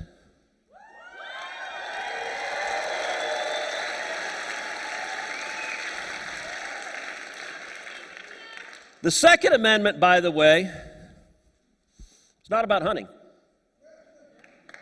Look, hunting can be a lot of fun, but that's not why we have the Second Amendment in the Bill of Rights. It's not about target shooting or skeet shooting. Those can be great fun too, but that's not why it's there. The Second Amendment is about the fundamental right. If someone comes into your home tonight, if they come through the window and they seek to do harm to you, they seek to do harm to your family, it's the fundamental God-given right you have to defend yourself and to defend your family.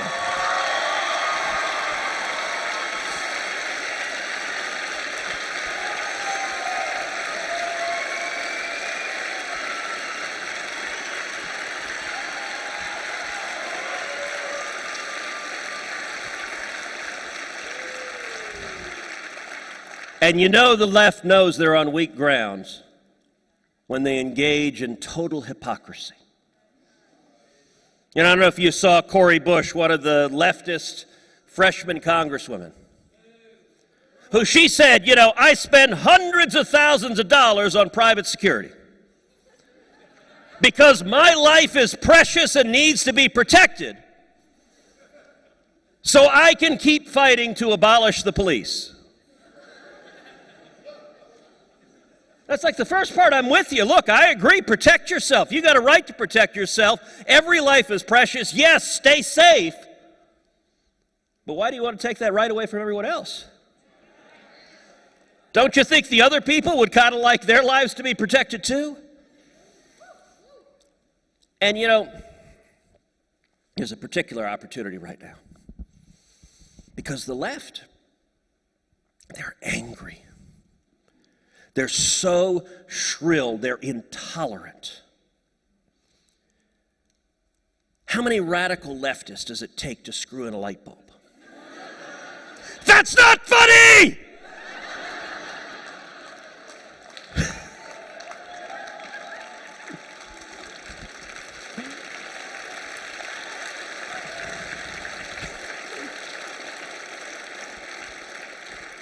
By the way, I asked that once at a gathering. Someone called out in the back, said, well, how many does it take?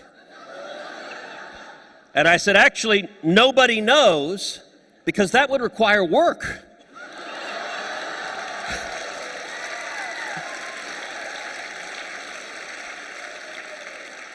But listen, when the left is being so shrill, so angry, so hateful, don't respond in kind. Don't respond with the same anger. Respond with laughter and joy and love. Be a happy warrior. You know, there's a meme online. It's a picture of me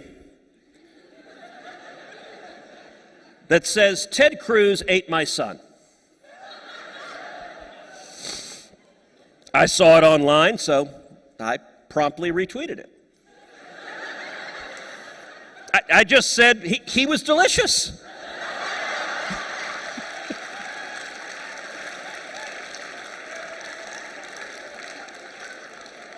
And oh, they can't stand that. When they stamp their little foot.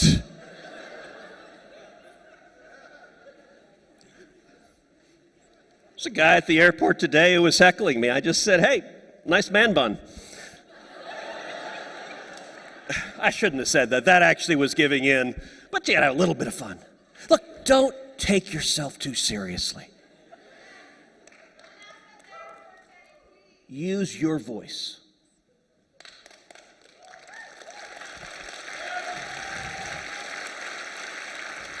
Tell stories. Use humor. Connect with your friends. And there are young people out there waiting to be energized, waiting to be inspired, waiting to understand, hey, freedom is worth fighting for.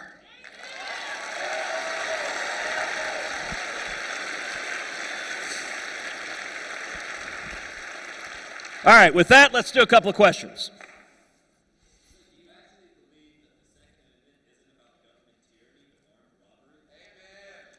So it's a very good question. So the question was, do I believe that the Second Amendment isn't about government tyranny, that it's about robbery? So I wouldn't say it's about robbery. What I do believe is there's a fundamental right to self-defense.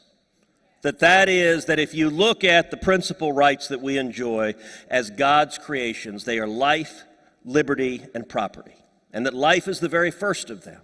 And the Second Amendment flows from the fundamental right to defend yourself. Now, is there also an important element of the Second Amendment as a check on government tyranny? Absolutely yes.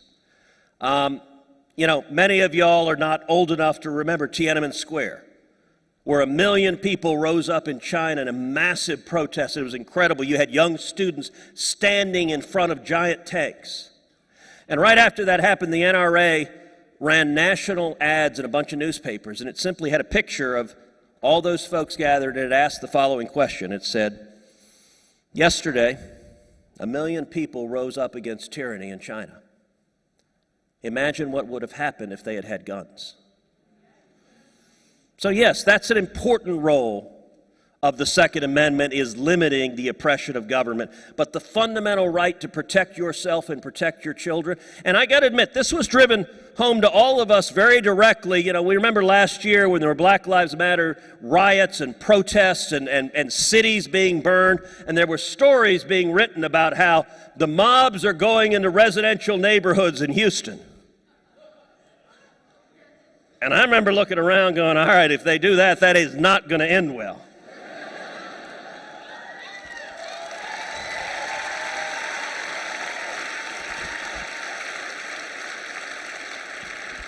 All right, a couple other questions.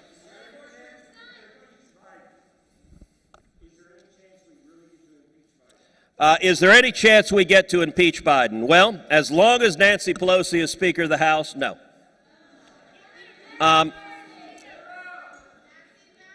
But I will say this. In 2023, Nancy Pelosi ain't going to be the Speaker of the House.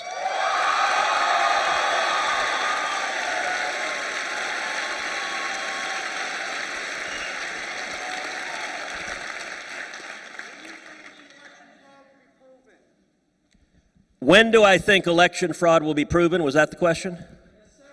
So look, election fraud, if you look at the debate on election fraud right now, it's bizarre.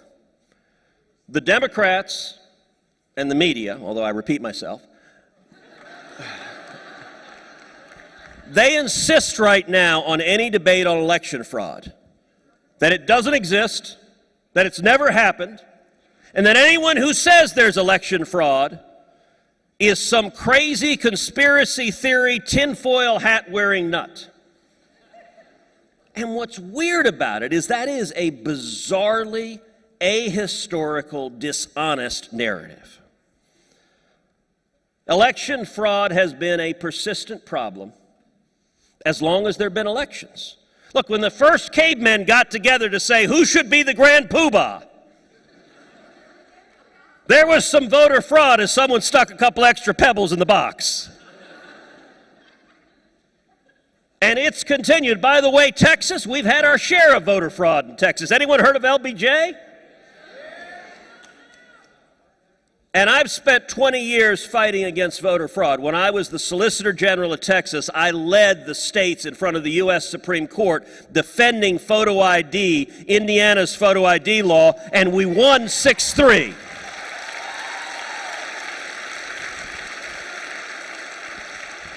So, election fraud occurs, it's persistent, it is ongoing. I believed when we were counting the ballots and counting the election certificates in January that the right thing to do was appoint an election commission to review the evidence and actually review the evidence on the merits.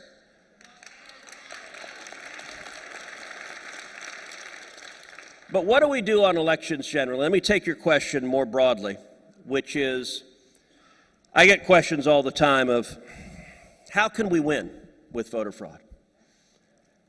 Isn't it hopeless? And I want to answer you with some brutal candor and then some encouragement. The brutal candor is, the chances that the United States Congress right now today will pass positive legislation protecting the integrity of elections, I can quantify it exactly. It is 0.00%. Why?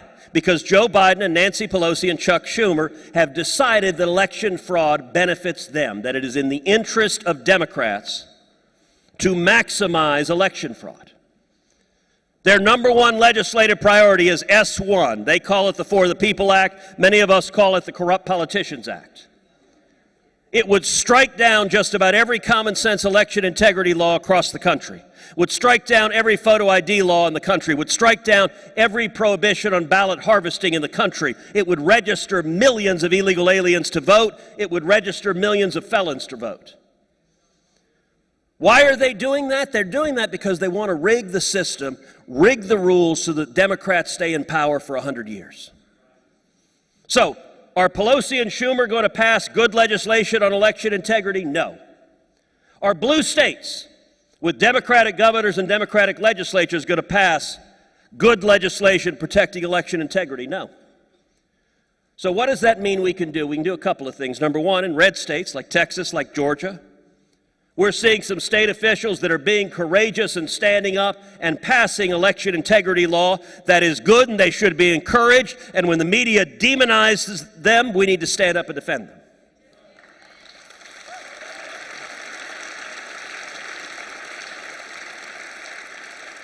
But number two, it's important to understand, voter fraud typically makes a difference when an election is close.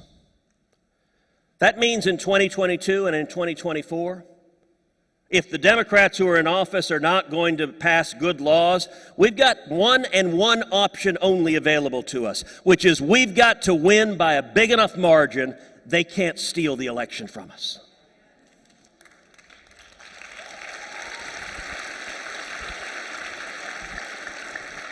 And I want to tell you guys something,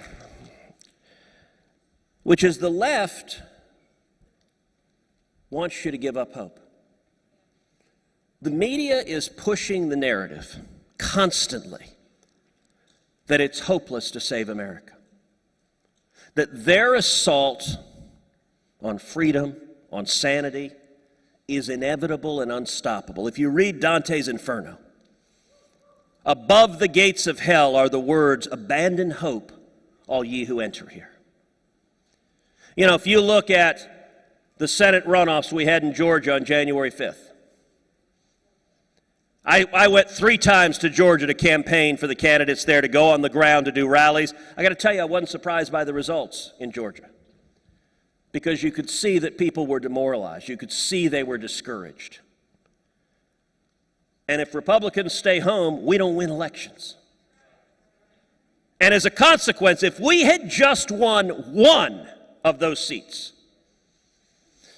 the multi-trillion-dollar Bernie Sanders budget and the multi-trillion-dollar taxes that are about to pass would be dead on arrival. One of those races cost this country trillions of dollars. And what the media wants to convince us in 2022 is it's hopeless, you can't win, your vote doesn't matter, just stay home. And let me tell you, if they succeed, if you believe that, it becomes a self-fulfilling prophecy. If they convince us to stay home, they will take over this country and destroy it.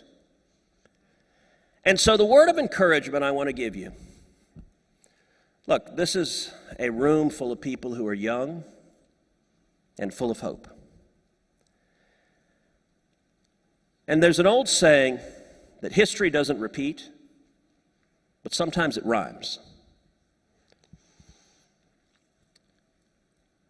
In the 1970s, Jimmy Carter was president. And I got to tell you, I was a kid then. I was born in 1970, so I was a kid when Jimmy Carter became president. It was a rough time. Let me tell you what things were like under Jimmy Carter in the 1970s. We had double-digit inflation.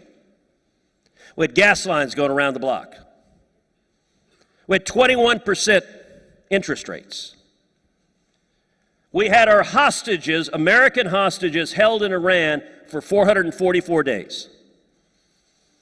The Carter administration sent the military to rescue our hostages. And the American helicopters crashed in the desert with no opposing fire. President of the United States came on TV, he put on a sweater. He said, we need to accept malaise. We need to turn our thermostats up, accept that America can never defeat the Soviet Union, that we must remain a second-class nation. And by the way, we're at peak oil. There's no more oil left in the world. And I got to tell you, it was dark. It was dire. The Pittsburgh Steelers were beating the Oilers. And what ended up happening was a revolution was sparked. It took Jimmy Carter to give us Ronald Reagan.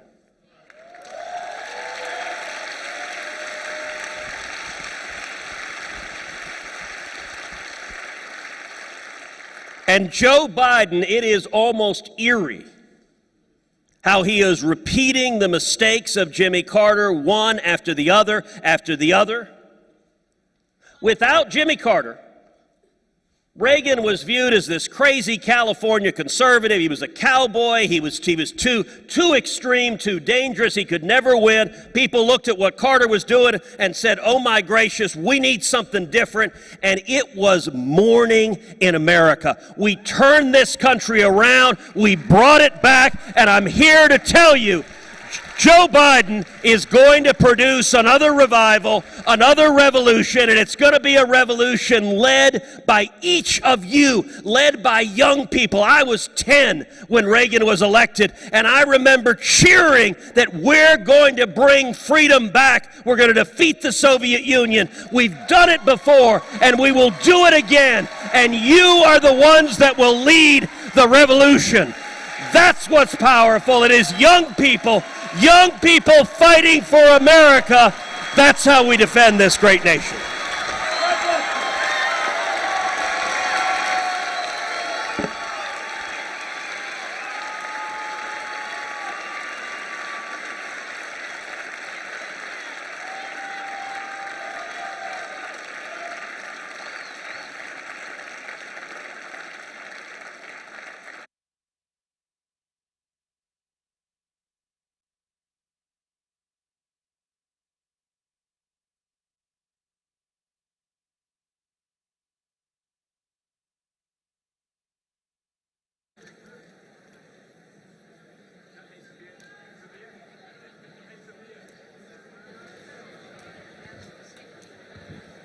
Hey everybody, as y'all continue to take pictures with Senator Ted Cruz, I'm just going to say a few announcements, so keep on, go ahead. I was just going to let you know if y'all would like to give, we have the slide on the screen that'll come up.